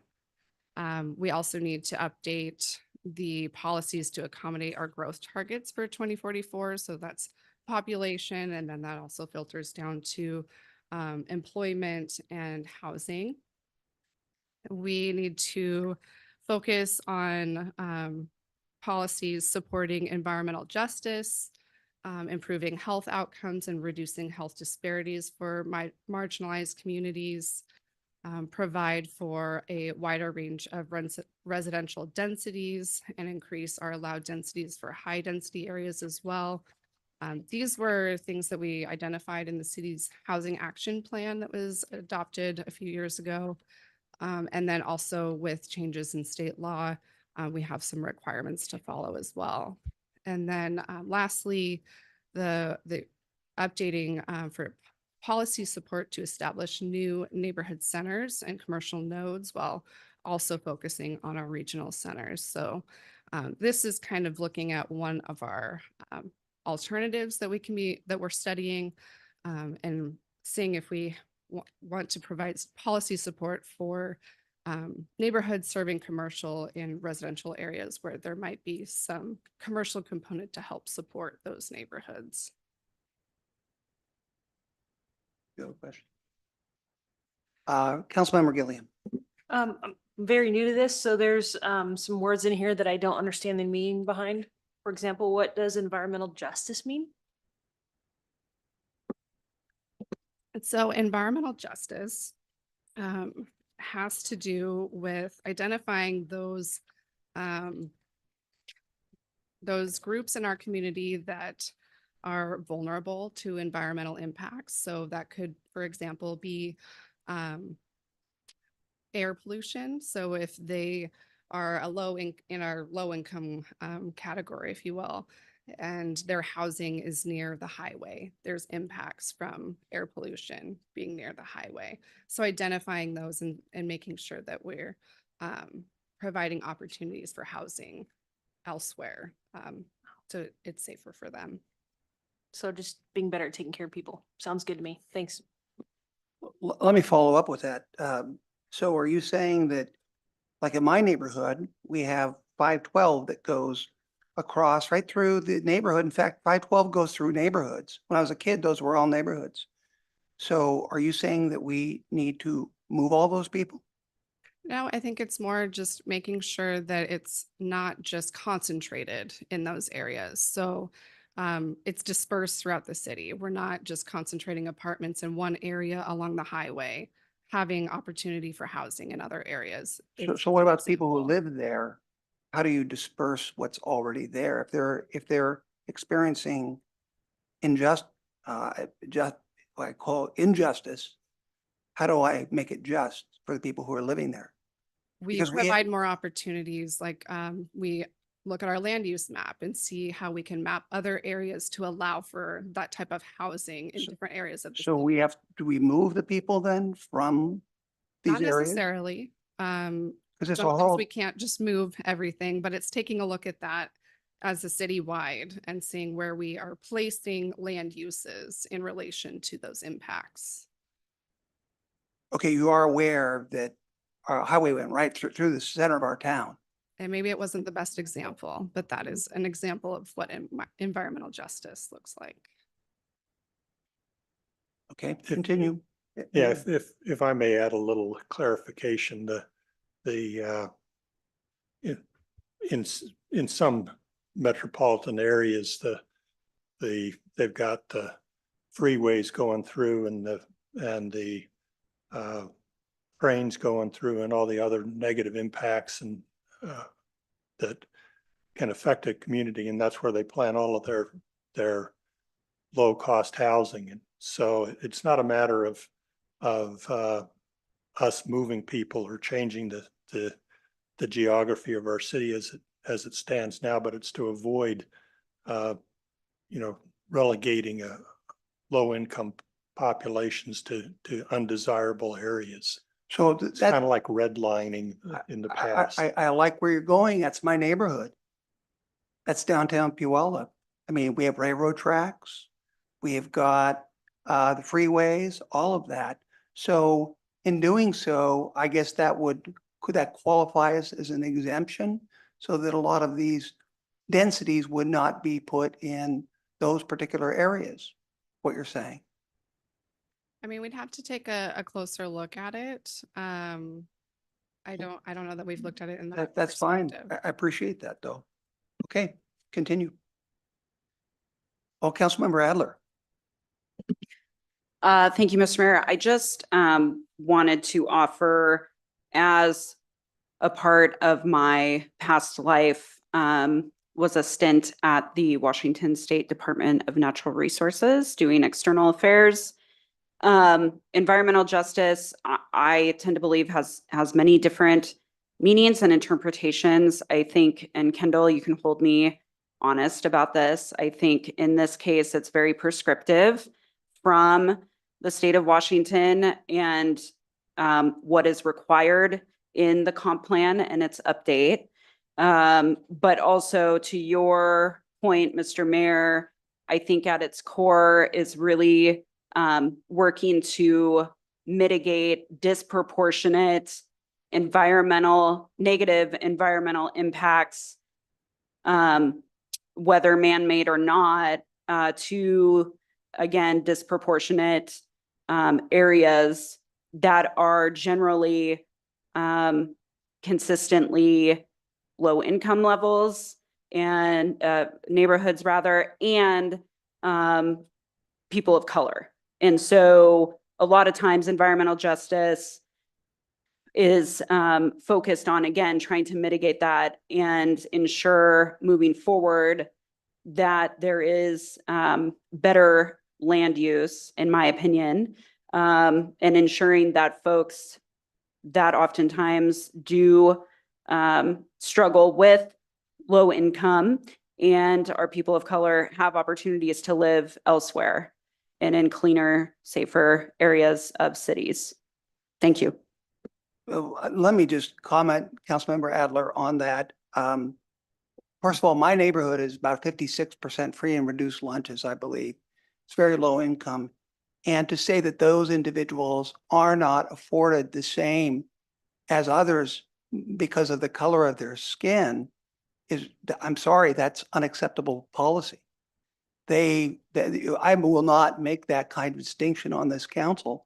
So I think that regardless of that, if they, if they have been adversely impacted, I will take it as a policy that we have to be very careful at the burdens.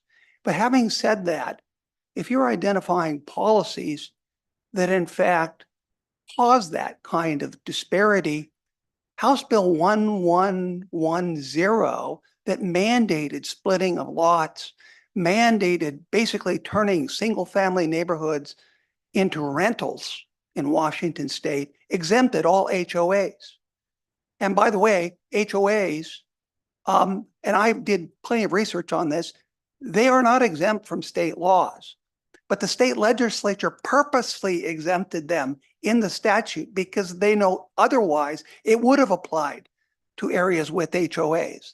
So the legislature itself passed policies that in fact marginalize those lower income neighborhoods that don't have the wealthy people in HOAs. So when you are identifying policies, please also include state policies that end up having the exact same impact. The irony is just thick on this one, that impact those low income marginalized areas like mine.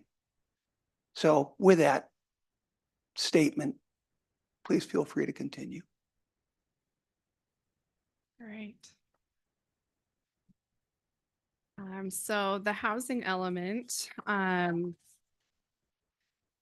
provides a framework for housing choices in the city and ensures policy and regulatory support for sufficient housing to accommodate our future projected growth. And we have obviously a number of areas that we'll be looking at for key policy moves for the housing element. We need to address housing needs for all income segments, specifically addressing moderate, low, and extremely low income households. And that includes ensuring that we have adequate land capacity to accommodate units affordable for each income band.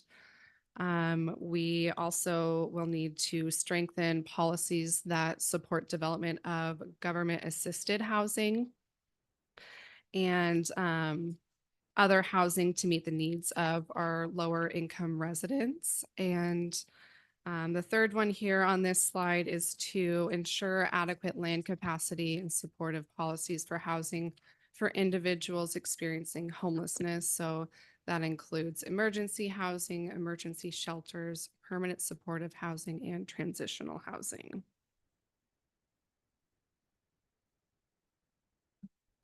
So housing continued on the next slide here We also need to identify and revise any policies that may unintentionally contribute to neighborhood inequality and barriers to access. So we have, our consultants have reviewed our comprehensive plan and identified any areas that may unintentionally be doing just that. And so we'll be addressing that as we go through the update of the housing element.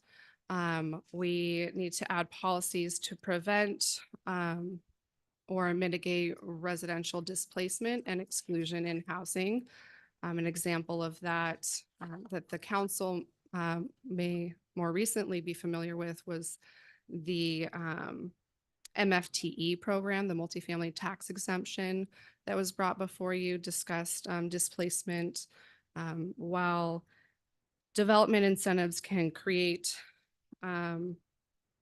new development, it also creates displacement of people who are in affordable housing. So we want to address that in the update as well. Adding policies in support of moderate density housing, middle housing and accessory dwelling units, and greater housing choices throughout the city's residential neighborhoods. That was something already identified in the city's housing action plan, but then is more has been bolstered with recent state legislation, as you're all likely aware, that we need to address middle housing in our residential zones. So the last one here is to expand opportunities for more affordable home ownership, which I know is a priority for the city, as well as identified in some state legislation.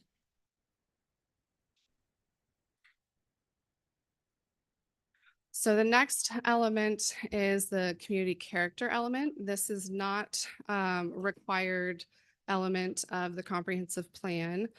And the purpose of this element is to provide a design framework for new development that addresses the neighborhood attributes, natural features, and historic preservation. So the first key policy move that we see for this element is to adjust the policy language to ensure that character related policies promote neighborhood inclusion and do not inhibit housing choices or variety, including middle housing. So the main thing is just the term character can be somewhat subjective. So we want to be more clear to the general public of what we mean. And so as part of that, we're also considering renaming the element to something of community form or community design to make it more clear as to what this element actually is trying to get at. So that's one area that we'll be looking at. Can I make a comment regarding that, please?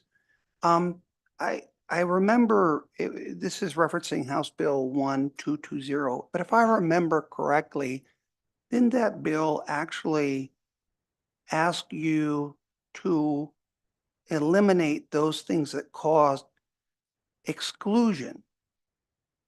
Actual policies didn't say promote things, but in fact, those that cause exclusion, I believe, it specifically said you have to eliminate those things. You flip that around. That's not what the bill said. The bill Okay. said actually that you have to eliminate anything that is out there, any Mhm. policies that you have, any thing that you have done that actually excludes individuals. And of course, a lot of this was covered in 1964 Civil Rights Act. If you look at the Mhm. Supreme Court decisions, they've covered everything from housing, parks, golf courses, businesses, you name it. And this has been dealt with civilly. And then, of course, we've all modified our statutes accordingly. But if I remember this bill correctly, and I would check this if I were you, Mhm. it asks you to identify those that cause exclusion. But you have flipped that around the other way. I just be very, very cautious. Absolutely. Thank you for pointing that out. It's a great point, and we'll take a look at that. I think in the context of this element, it was more just thinking about it from a design standpoint. But that's just definitely something that we will ensure that we're following correctly. For the next point related to the community character element. We want to include public engagement that is an inclusive outreach to work towards a vision that feels representative of all community members and is is responsive to all needs. And then also updating policies to better support preservation of cultural and archaeological sites in addition to historical sites, and also strengthening our policies around tribal coordination. One more comment. I hate to, there's just so much here that I have questions. Councilmember Gilliam, you got me going. I'm having a very difficult time with a term like feels representative. Whose feelings are you talking about? As I read it, I didn't like the way that sounded either. So yeah, That's not in statute. yes. Because, keep in mind that most of these have to be adjudicated. So you have to be able to measure it to be adjudicated. And just keep that in mind. A judge has got to be able to look at that. He's got to be able to measure it and see whether or not it's the right thing to do or the wrong thing. So anyway, and I would hope, by the way, that I see the italicized all. I would hope we've always been doing that. If we haven't, well, I would like to certainly know about it, but, and certainly I'd like to hear any report that we haven't done it that way. Anyway, proceed. So economic development element, this is also not a required element of the comprehensive plan, but it does assist with meeting our growth targets as it relates to jobs, and also increasing employment opportunities and supporting our businesses in general. And for this element, the first one would be to change our future land use map and land use element to ensure that we're maintaining compliance with Puget Sound Regional Council's center guidance for job growth. And that would be for our downtown and South Hill regional growth centers. And we'll talk a little bit more about those related to their plans as well. The next one would be to consider intensification of commercial land uses on South Hill. It may be appropriate given industry trends and the Puget Sound Regional Council requirements for center's compliance. And for a little context on that one is South Hill doesn't have the same activity units as like our downtown area. And it also has larger land, larger parcels that can be redeveloped. So looking at that area in particular to, obviously we need to meet our requirements for compliance with our regional growth center standards, but seeing where there are areas that we could intensify commercial land uses to meet those. And then other goals, the second two are kind of more statements that we heard from stakeholder feedback is that our existing goals and policies from the comprehensive plan from this element are largely able to be carried forward. And then we may consider some additional goals and policies based on industries and businesses of interest to Puyallup residents and stakeholders, which could include light and clean industry, experiential retail, and improvements for our permitting and entitlements, so streamlining and that type of thing.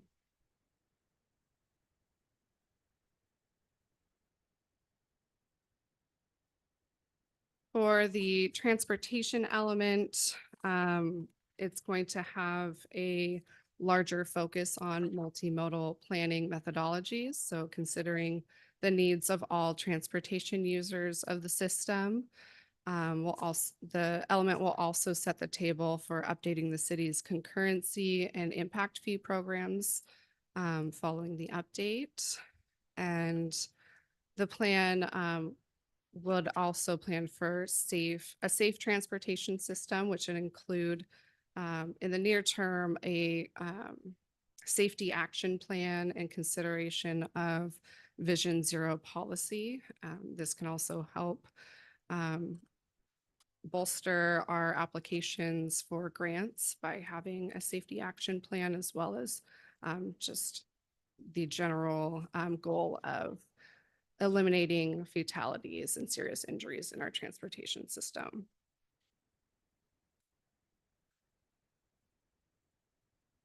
So the transportation element continued. We plan to update policies to help build an equitable transportation system, minimize transportation impacts, and advance our environmental goals. Strengthen our grid connectivity planning. That's to improve resiliency in the system for emergency response and better movement through the system. And then also making sure that we are maintaining our system, our current system and future.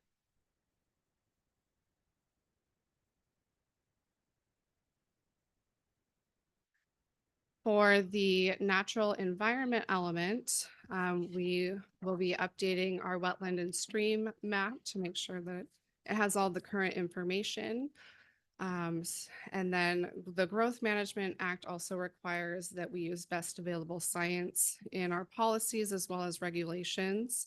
So we will be reviewing that as part of the update to the element. And then following the comp plan update, we're also required to update our critical area ordinance. So we'll be working on that post the comp plan update. We have 6 months to do that following the update. So that would be by June of next year.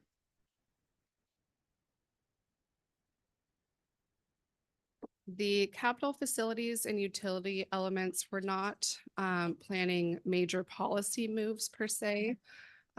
We want to make sure that there are updates to align it with our land use element and any other corresponding elements as needed. And then we're also planning general updates of streamlining information, updating information, of course, as needed, and then minor language changes to make sure that we're using current terms.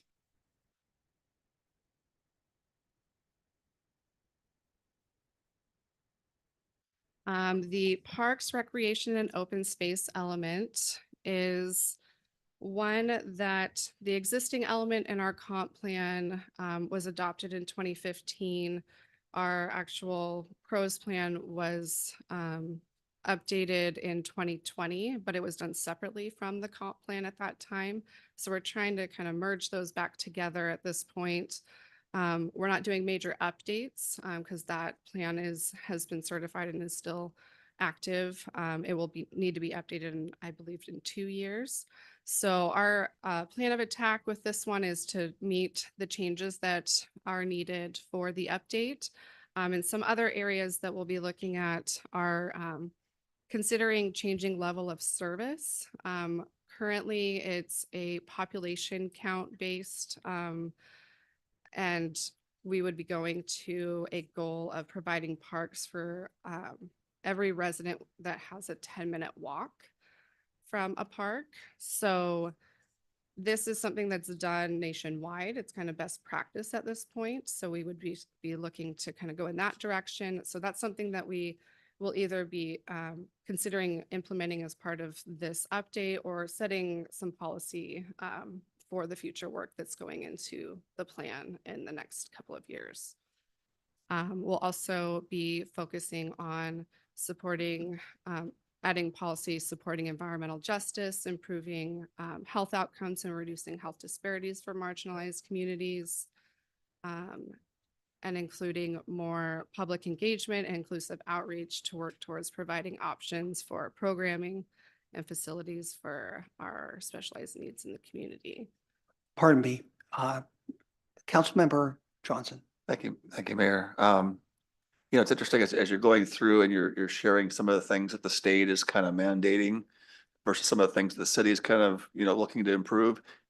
I can just feel the difference in the tension when you're going over the things the state's mandating. It feels like it's being jammed down our throat and almost like we're guilty of something. And it's like you're kind of mandating it. And the things that feel natural, like feel very good. So there's a real, as you're wading through this, I can feel the difference But that being said, this park issue, you know, I would always wonder, could some qualifiers as a park, you know, in 10 minutes walking distance, couldn't they qualify as a shared use of a public entity of public school playgrounds that are already existing? Couldn't that be part of the system rather than trying to create a city park, a duplicate, but to actually partner together with city tax dollars to utilize their playgrounds as a public park that folks could use? It's already probably 10 minutes away because there's schools, elementary schools nearby and junior highs nearby, high schools. I hope that that's part of the plan to incorporate them as part of that, not have to recreate a whole nother city park system. So that is a goal in the plan itself, and that has been something that the city has been trying to work towards with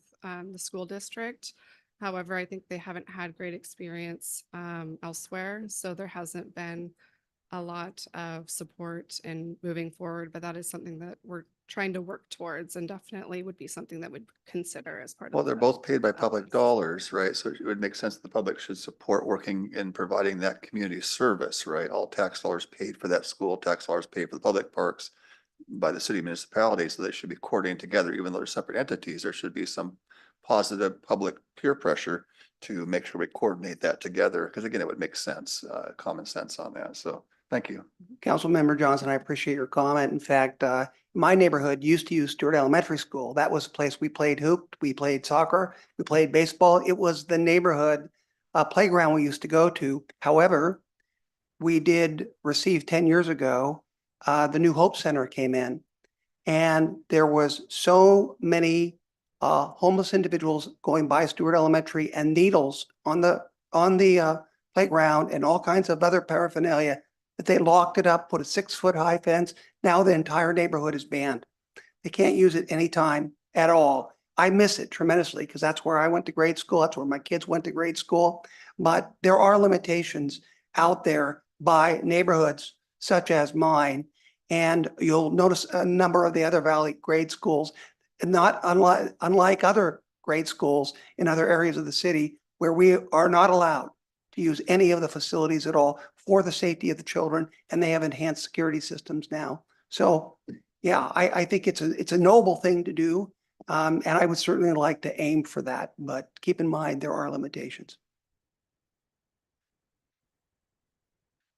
All right. And then the last one here, related to the Parks Recreation Open Space element is prioritizing services, development of new facilities, and access to programming for historically underserved communities.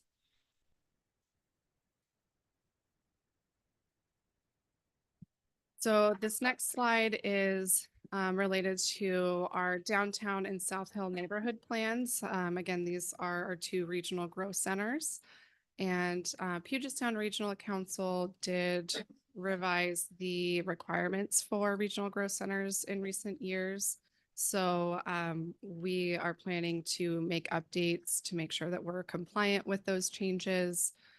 So this slide here is looking at the changes that are needed for both regional growth centers. And so the first is recognizing the role that regional growth centers play in achieving Vision 2050's goal of attracting population and employment growth to those centers. We'll also be recognizing the role of land use development and transportation on greenhouse gas emissions, including anti-displacement strategies and partnerships for residential land and commercial uses, prioritizing services and access to opportunities for historically underserved communities, and as well as identifying transportation mode split goals. And then more specifically to each element for our, excuse me, neighborhood plans, the downtown, one area of policy change, we're looking at increasing the building height allowances by right instead of needing a height bonus. The reasoning for that is currently the way our bonus system is set up is it doesn't allow for a developer to take advantage of it. The cost associated to the cost of the bonus is not proportionate to what they gain in the height.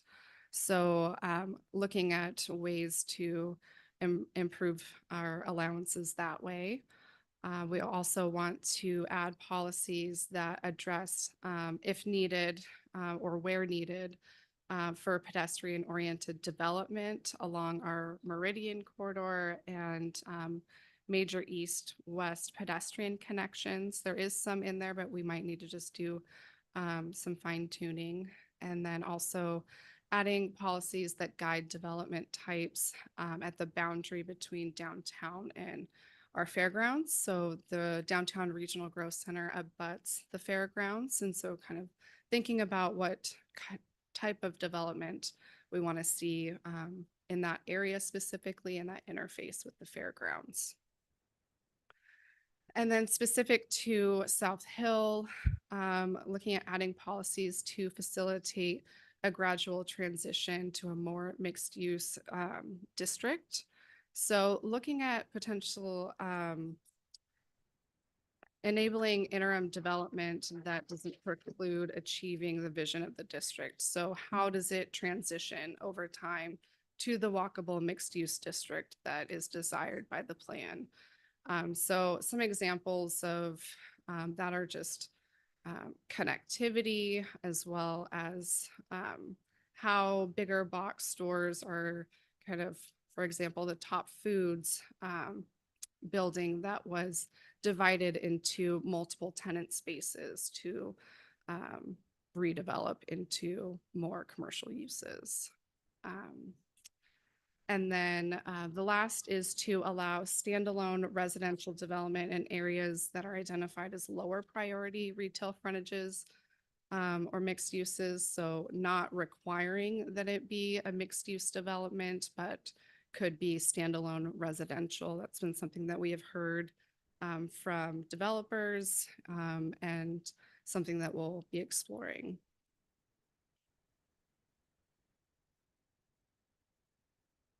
And then lastly, before we talk about the schedule, we have the River Road Corridor Plan. So this is an existing plan in the comprehensive plan for that area. And we are considering designating it as a countywide growth center. So we want to consider updates to that plan to kind of set the stage for that designation. Being designated as a countywide center allows us to go after other scoring for transportation related grants. So it can make us more competitive that way. So some things that we would need to do would be to address minimum activity units within the plan, as well as looking at policies related to mixed use and residential densities in that area. We also need to consider regulatory updates and incentive strategies to facilitate development and redevelopment. That's something that we've heard from council and community of just how do we've had this plan, but how do we push it forward? How do we see change in this area? And then lastly, we've also heard just how do we balance that development while also recognizing that it's near the river and potentially flooded areas. So considering policies related to development in the potentially flooded areas. If you don't mind, let me comment regarding this. I've had a lot of second thoughts regarding the River Road Corridor Plan. I will just put out there because I'd like you to integrate your this into your analysis. The city is going to be short $4 million in our budget upcoming. We rely heavily on the businesses in our city to provide the revenue that keep the excellent police service, the roads that we have, all the services that we have, the parks, all of these things. That particular area in there with the business environment is extremely crucial to this city, that we can maintain the type of services and keep our property tax lower than many of the surrounding communities. I'm not saying it's really, I wish it was lower, but the fact of the matter is it's not as high as many of the other communities that do not have robust business districts.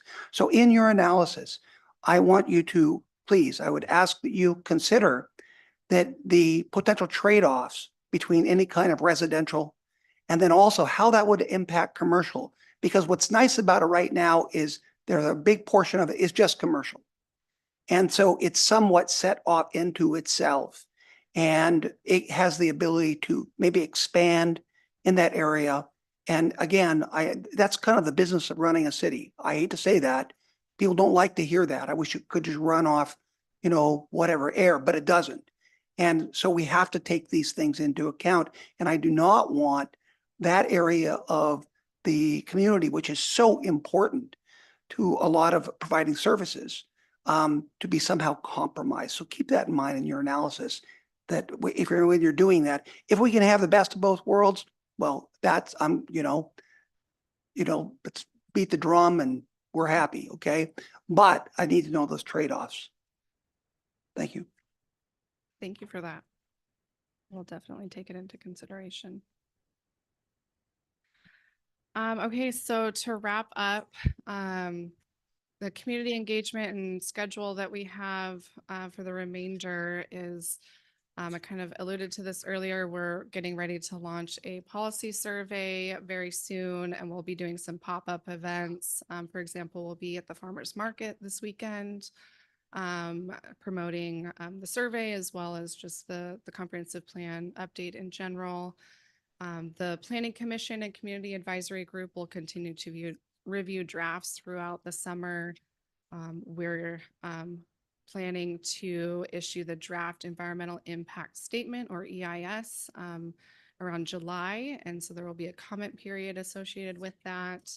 We'll also have some more engagement in August related to our growth alternatives. And then we're planning to have a draft comprehensive plan in early fall with a public open house event and Planning Commission public hearing occurring in October. And then the final EIS and comp plan public hearing and adoption process occurring from fall through the winter.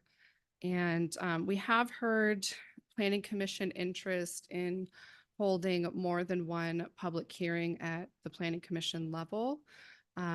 We typically hold one public hearing due to the interrelatedness of all these chapters. It can be challenging to separate them. And we are doing continued outreach with the community throughout, as we've kind of discussed with the schedule. So we are planning to kind of move forward with the one public hearing. Also due to our very tight schedule. Our current schedule has us before council in basically the end of the year. And that could potentially be bumped into early next year, depending on how things go through these next several months. So our concern is that adding additional public hearings would then push things further out and could impact the schedule and the certification process of the comprehensive plan. So we are planning to move forward in that manner, and that's all I have for my presentation, and we're here to answer any questions. Councilmember Johnson. Well, thank you, Mayor. There was a word that was mentioned in several 6 or 7 slides prior that talked about anti-displacement. And when I think about that, it's a little bit concerning because I think there's things called property rights. It goes back to our founding of our country, and without property rights, there's no liberty and freedom. We have to be able to protect those. And I do think there's a place, perhaps, on a very, very, very rare, and it's the total exception than the rule, where, for a greater community good, there's eminent domain of a process, but that's super rare. Otherwise, the private market's can dictate, what's going to, have public good. If they want to sell it and the price is right, they're going to do it. But to have us, assume or mandate anti-displacement, when I think of displacement, what would be an example of that? Would be like of a person who bought some property and they own it, or maybe they hold the property and have owned it for a long time, but want to repurpose that property. And of course, they want to do that under their ownership, not the folks that are living there that don't own it. They're perhaps renting and maybe been good renters for years, but the property owner decides, hey, there's a better use of my investment or a better community benefit for economic development to go ahead and use this property for something else. Would this prohibit or minimize a property rights person to be able to utilize this, or would this be classified, oh, you can't displace people who don't own the property on your own property for what you feel is, not only your good, but public good to provide something newer? There's language there that kind of concerns me. I hope there's some spelling out to make sure we don't make that difficult for property owners to be able to use their property with proper zoning and areas without being made narrow in their restrictions to be able to exercise their rights as property owners for return on their investment for public good from the private sector. Great question. And it's more that there would be strategies that we could implement.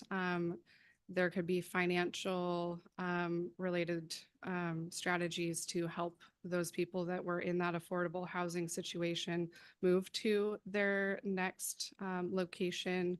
Maybe there's a time notification where they have to give these renters X amount of days before they have to move so that they have adequate time to find new housing. Those are kind of what we would be looking at for helping to mitigate those impacts. And again, I'm just thinking out loud, not being accusatory. I'm just trying to think out loud to make sure if we're going to be making some changes. But could it also be said that there's already provisions already in our existing language that provides time and support for folks that maybe are being displaced because of a repurposing of that private property owner's property? I don't know that we have anything directly at this time. Okay. Yeah, interesting. Anyway, I just think we got to be careful. Again, of the roots of our country, and property ownership is very guarded and sacred.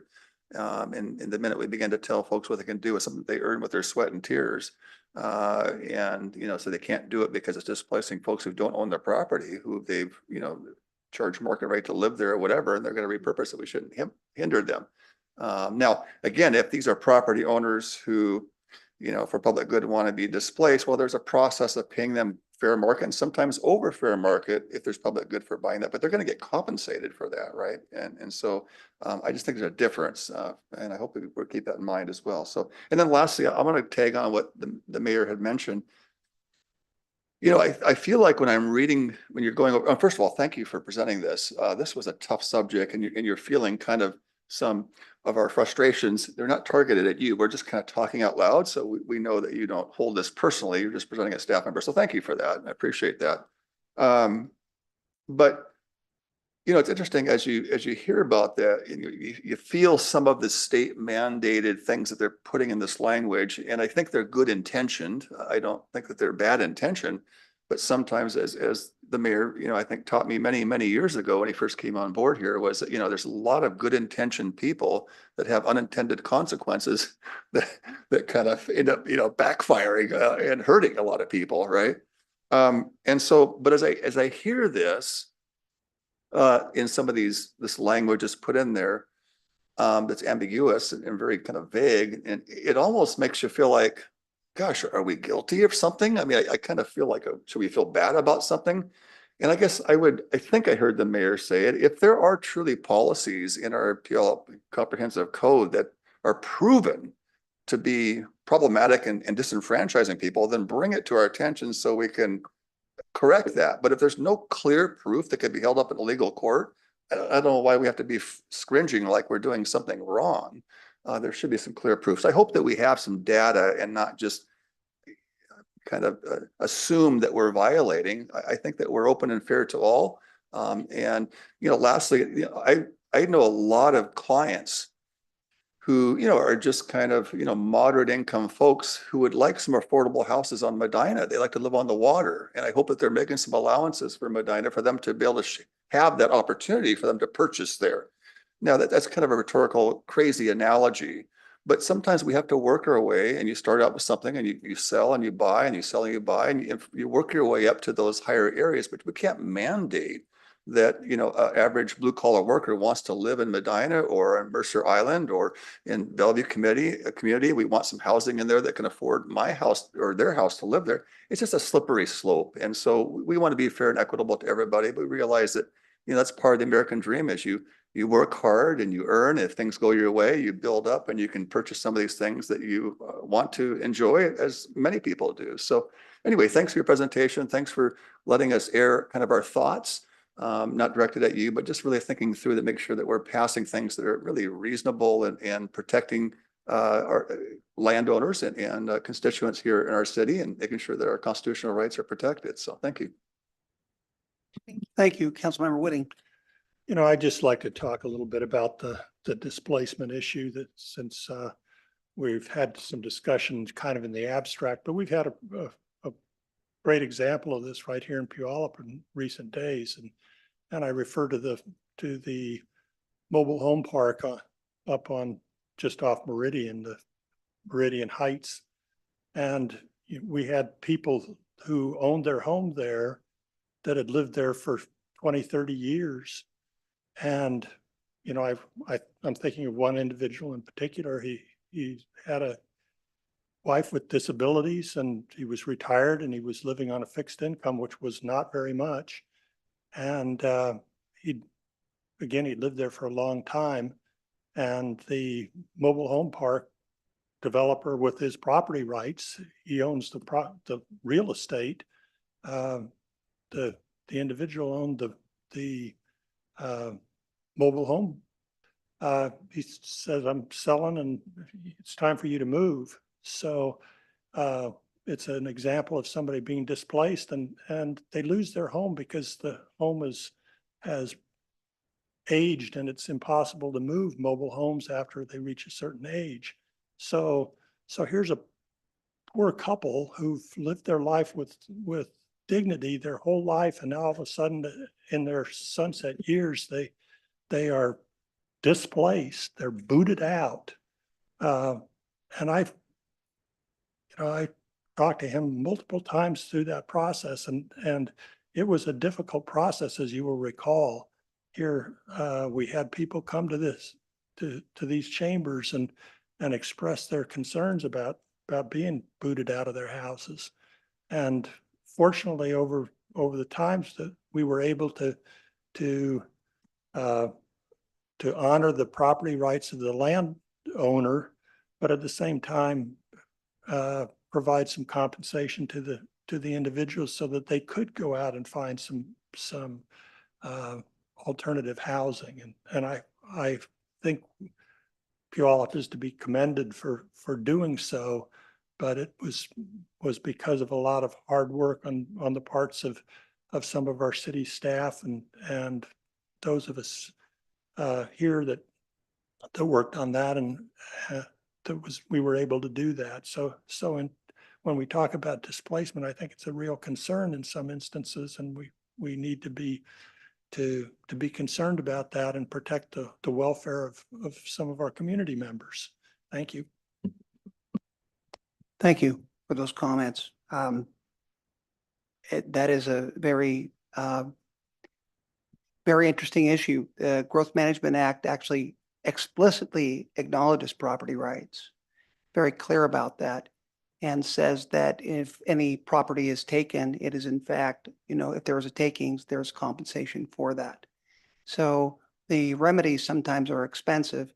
One of the constituents that was very important to me in the state legislature were residents of mobile home parks. And I, with Rob McKenna, the Attorney General, developed that program, the Mobile Home Relocation Act, which took just years and years to get through, and it was expensive coming up with the funding. So finding relocation and anti-displacement programs are very expensive. And the thought of taking them on within a city budget, this is kind of something more on a macro level. City of Puyallup could not have established a Mobile Home Relocation Act and probably funded it adequately. So it is a very big issue, but I think it's naive to think. I think it was a combination of the city and the Mobile Home Relocation Act that really helped out in this particular case. But I think this is a difficult task. And Councilmember Johnson, you're absolutely correct. Property rights are acknowledged within the Growth Management Act as something as being absolutely important, and all the way to the state Supreme Court. So we have to deal with that area. Not easy. Proceed. Oh, are you completed? Okay, any further questions? Thank you. This has been excellent dialogue, and thank you for bringing this forward. Thank you all. Appreciate it. Okay, with that, we're now going to move on to the city manager's report. Steve Kirkley, Yep. please. Yes, thank you, Mayor Castma. And just in case anyone in the public was not here for public comment, Andy Anderson mentioned a couple of events that I just want to highlight again. Important Memorial Day events that are coming up here in the city. This Sunday, the 26th at 2 p.m. at the Pavilion, there will be a Memorial Day ceremony. And then on actual Memorial Day, Monday, the 27th, there will be a ceremony at Woodbine Cemetery at noon at the flagpole. So both very important and good community events. In terms of your next agenda, so no meeting next Tuesday, and then the following Tuesday, Kendall and/or Katie will likely be back, depending on how a hearing goes tomorrow evening at the Planning Commission with some code amendments. So as you recall, council staff has been looking as part of the bigger comprehensive plan on ways to look for ways to streamline and simplify some of the code regulations, our zoning code. And so there's some changes that are going before the Planning Commission tomorrow night. And so long as that public hearing and approval occurs, and those would be coming to you at your next meeting. Also, there will be a presentation by our finance director, Barbara Lopez, on our 25-26 biennial budget update. She'll be updating the forecast from your retreat in February and did some discussion about the upcoming budget discussions. And that is the extent of my report. Thank you, Mr. Mayor. Thank you. Councilmember Adler. Oh, excuse me. I did that last time. I didn't want to surprise you. Let's go to Councilmember Gilliam. So you want to surprise Councilmember Gilliam? All right.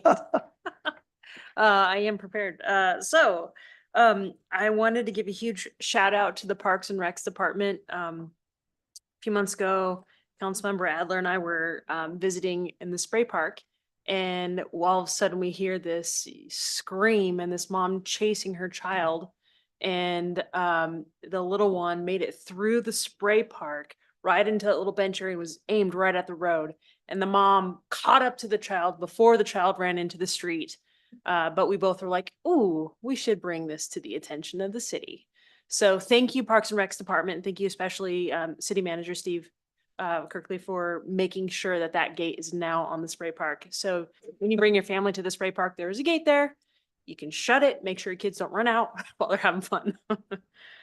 So thank you guys. Also, I have a little bit of a list here. Last week was National Police Week, and I had the honor of joining our officers at Woodbine Cemetery, recognizing officers that had fallen in the line of duty in the city of Puyallup, and also in remembrance of the officers that had fallen in the line of duty year to date for this year.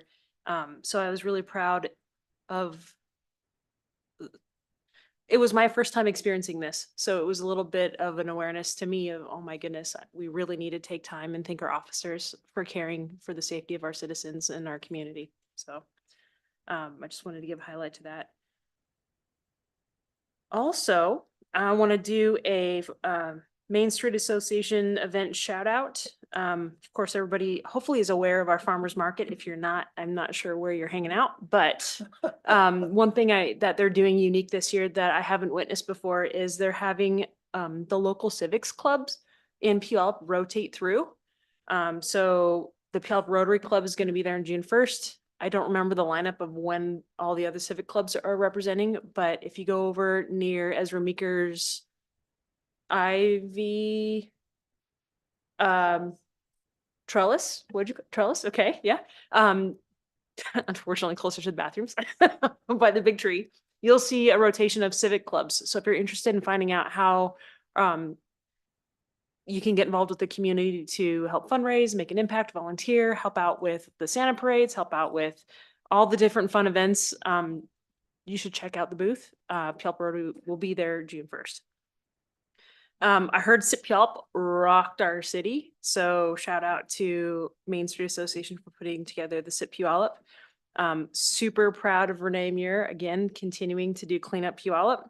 And then if you don't know, hopefully you do, Maker Days is June 14th through the 16th. So there's going to be some fun for our community. Please come and play. And that's all I got. Thank you, Mayor Castro. Thank you, Councilmember Gilliam. Councilmember Adler. Thank you, Mr. Mayor, and thank you, Councilmember Gilliam, for highlighting the Parks and Rec staff, as well as our city manager for ensuring that the gate did go up on that south side of the splash pad. That was a very frightening day. I will say that Councilmember Gilliam and I were just private citizens at that time, having coffee in the fall or late summer. And, again, I think the ease of being able to reach out to the city and make a request is reflected here in that now we have a gate. I hope that residents continue, if you see something, say something and let folks know. I mean, that was a very scary situation, and I replay it often in my mind. And so I'm grateful that the city was able to take that and implement action for change. I also would like to take a moment and wish Councilmember Gilliam a happy birthday. Your birthday was yesterday, right? Yeah, it was yesterday. So hopefully you had a nice day celebrating and you keep the celebration going all week. I won't ask for your age. We will not put that in the public. Probably 21. Real quickly, last week was very busy in the city of Puyallup, and I was out and about on the road. Want to give a shout out to Puyallup United Methodist Church. They independently put on a Pride Prom on Friday, May 10th. Would like to give a shout out to church staff member Shannon Brown Holland, who is a Puyallup High School graduate. This was her brainchild. She was able to put it together and socialize it to local high school students. And also want to thank the parishioners of the Puyallup United Methodist Church for coming together and supporting that event. I was grateful to be able to stop by for a little bit. St. Francis House had its Miracle Makers Breakfast last Wednesday, May 15th. And once again, that was a full house over at the fair. Appreciate our Puyallup Police Department as well as Central Pierce for being present as always in community, and also staff that were able to join us. Pierce College Foundation had their annual luncheon and was able to hear from a few student speakers who have received scholarships from the foundation. Appreciated being back on campus as a Pierce College alum myself. Then the Puyallup Sumner Chamber of Commerce had their special event, Forks and Corks, which was at Farm 12 last Thursday. Exciting event, very well done.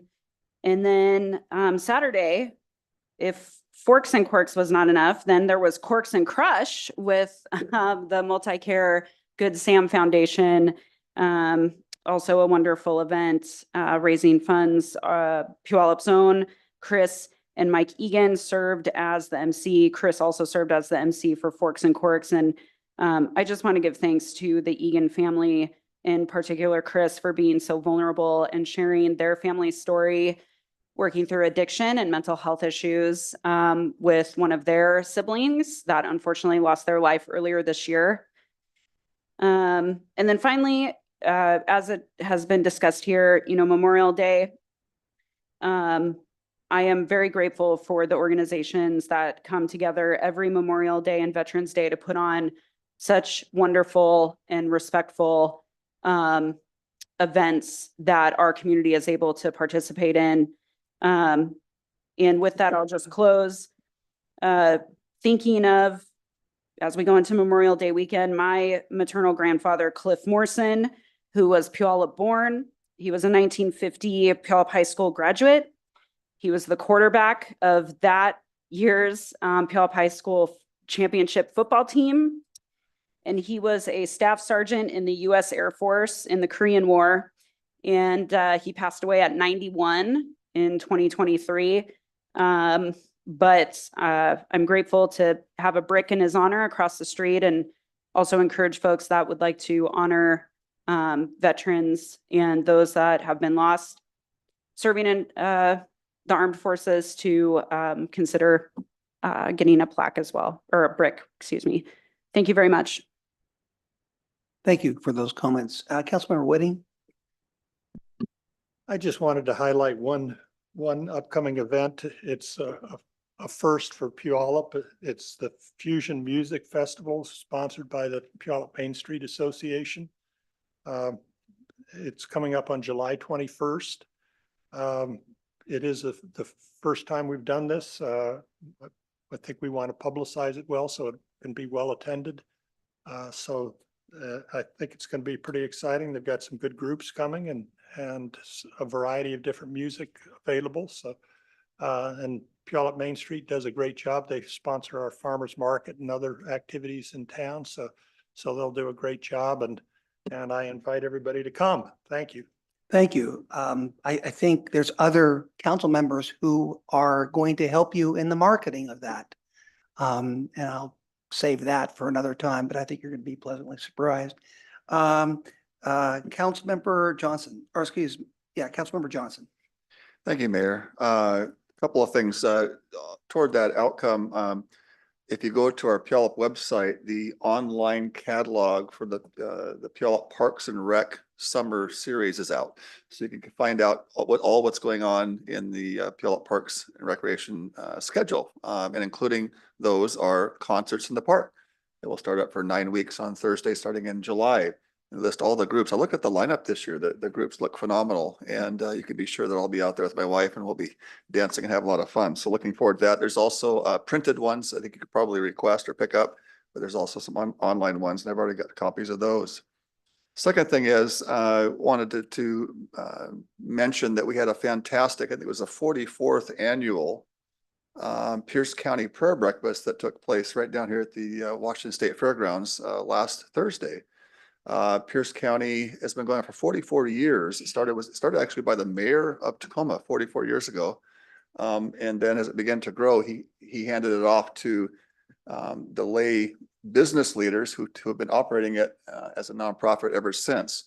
And we had sold out auditorium of probably 175 tables of 8 folks, so 1,400 people or so packed in the Showplex Arena, and had a great keynote speaker, Steve Largent, former receiver for the Seattle Seahawks, was there and spoke of his faith journey and did a fantastic job.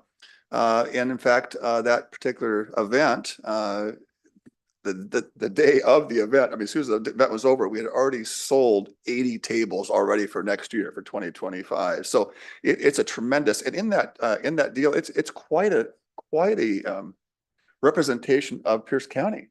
One of the associate Supreme Court judges was there who gave the scripture reading right here. There's probably about 7, 8, or 9, or 10 Superior Court Pierce County judges who were there. Scores of elected officials on both sides of the aisle, and just a wonderful community event of prayer. And that's one of the we talk about Memorial Day, right? And some of our soldiers that died is to protect our freedoms, specifically the First Amendment, freedom of speech, freedom to express our religion freely without government intrusion. And so we have a chance to really exercise that in a way that and honor those who fought and died for that. I would also like to just tee up for next year. In that line, there is a nonpartisan prayer that takes place in Washington, D.C. every year. And it's quite fantastic. And I had the chance to attend that earlier this last year for the first time. And I have to admit, it was an eye-opener for me, because I saw elected officials on both sides of the aisle that were so contentious on policies, but they're in the same room acknowledging that we need prayer and that they need prayer. And it was really healthy for me to see that. And so if you're interested in going that, I'd love to get a group of stakeholders, constituents who would like to maybe attend that next year in DC. It's quite eye-opening and quite good and quite American, quite frankly, for those who want to exercise. I recognize there's folks that don't believe in that. They don't have to, but that's the beauty of our country. We have opportunities to do that. And let's see, lastly, there is a dear woman who watches all of our council meetings every week. And I want to give a shout out to Marla. God bless you, Marla. Thank you. Thank you, Councilmember Johnson. Appreciate those comments. Deputy Mayor King, now I know you're going to come up with a lot of new stuff because a lot hasn't been said. And I'm embarrassing you. I appreciate all the comments. Deputy Mayor King, please. You know, I'm sitting here listening to my colleagues speak and I'm like, okay, well, I'll scratch that one off the list. Okay, I'll scratch that one off the list. And then, you know, I was starting to gather my thoughts and I thought, you know, maybe we should put a time limit on these like we do for citizen comments, because between Councilmember Adler and Councilmember Gilliam, I mean, that takes up like 10 minutes each. And then I can go longer. I know. And so, you know, I'm excited to have the concerts in the park again and all of those things. And I guess I won't be offended. In the words of Taylor Swift, I'll shake it off. Have a good night. Deputy Mayor King, it's always good hearing from you. Those comments are wonderful. And we had wonderful comments this evening. The only thing I would like to add is that, you know, talked about Renee Muir with the Puyallup Puyallup has gotten a tremendous amount of press. I think Cairo just ran a story on it. And I'm kind of thinking this is just the beginning of people caring about making sure the city is very clean. But there's also other things taking place. I used to be involved in the robotics program in Washington State, a competition where all the high schools come together. They're given a challenge and they develop a robot with certain sets of equipment that have to go ahead and challenge each other at the Seattle Science Center. Dean Kamen, kind of the modern day Thomas Edison, invented this whole competition. Well, Puyallup High School has a robotics team. I contacted them about actually creating automated robots that actually can use a lot of the recycling technology that's out there using artificial intelligence and visualization. And they are in the process of trying to transfer that technology over to mobile units. In essence, robots that can end up doing a lot of the litter pickup. And I think there are areas on the freeway, by the way, that I have to tell you, I'm out there picking them up next to the freeway. It can get kind of dangerous. And so having a robot out there might be preferable to having one of us. But I only say stay tuned, because I would like to see them come before the council with some sort of a demonstration project. And, you know, think of, you know, technology and innovation starts with problem solving. And why not here in Puyallup? And think of all of the ecological damage that trash has done in this world, and how having, you know, robots, it may well be with artificial intelligence, visualization, may be a good use of those technologies. So anyway, stay tuned. Just with that, I have no further comments. I learned more listening to all of you than I think I learned doing anything else about what goes on in this community. I'm so proud that you all have so many things. After Renee talked, I thought, well, there goes that. I guess no one else is going to speak. But then Lauren talked, and then Dean talked, and Ned, and it, you know, and sorry, Dennis, Councilmember King. But the fact of the matter is, we are fortunate to live in a community where so much is going on. It's a very healthy thing, and we're all aware of that. So with that, I look forward to seeing you all. Is it 1 week or 2 weeks? 2 weeks from now. With that, we are adjourned. Thank you. Comment if I may. I spent this afternoon in the County Council meeting about 3 hours. Then I come down here and I just wanted to say how different your dynamic is, right?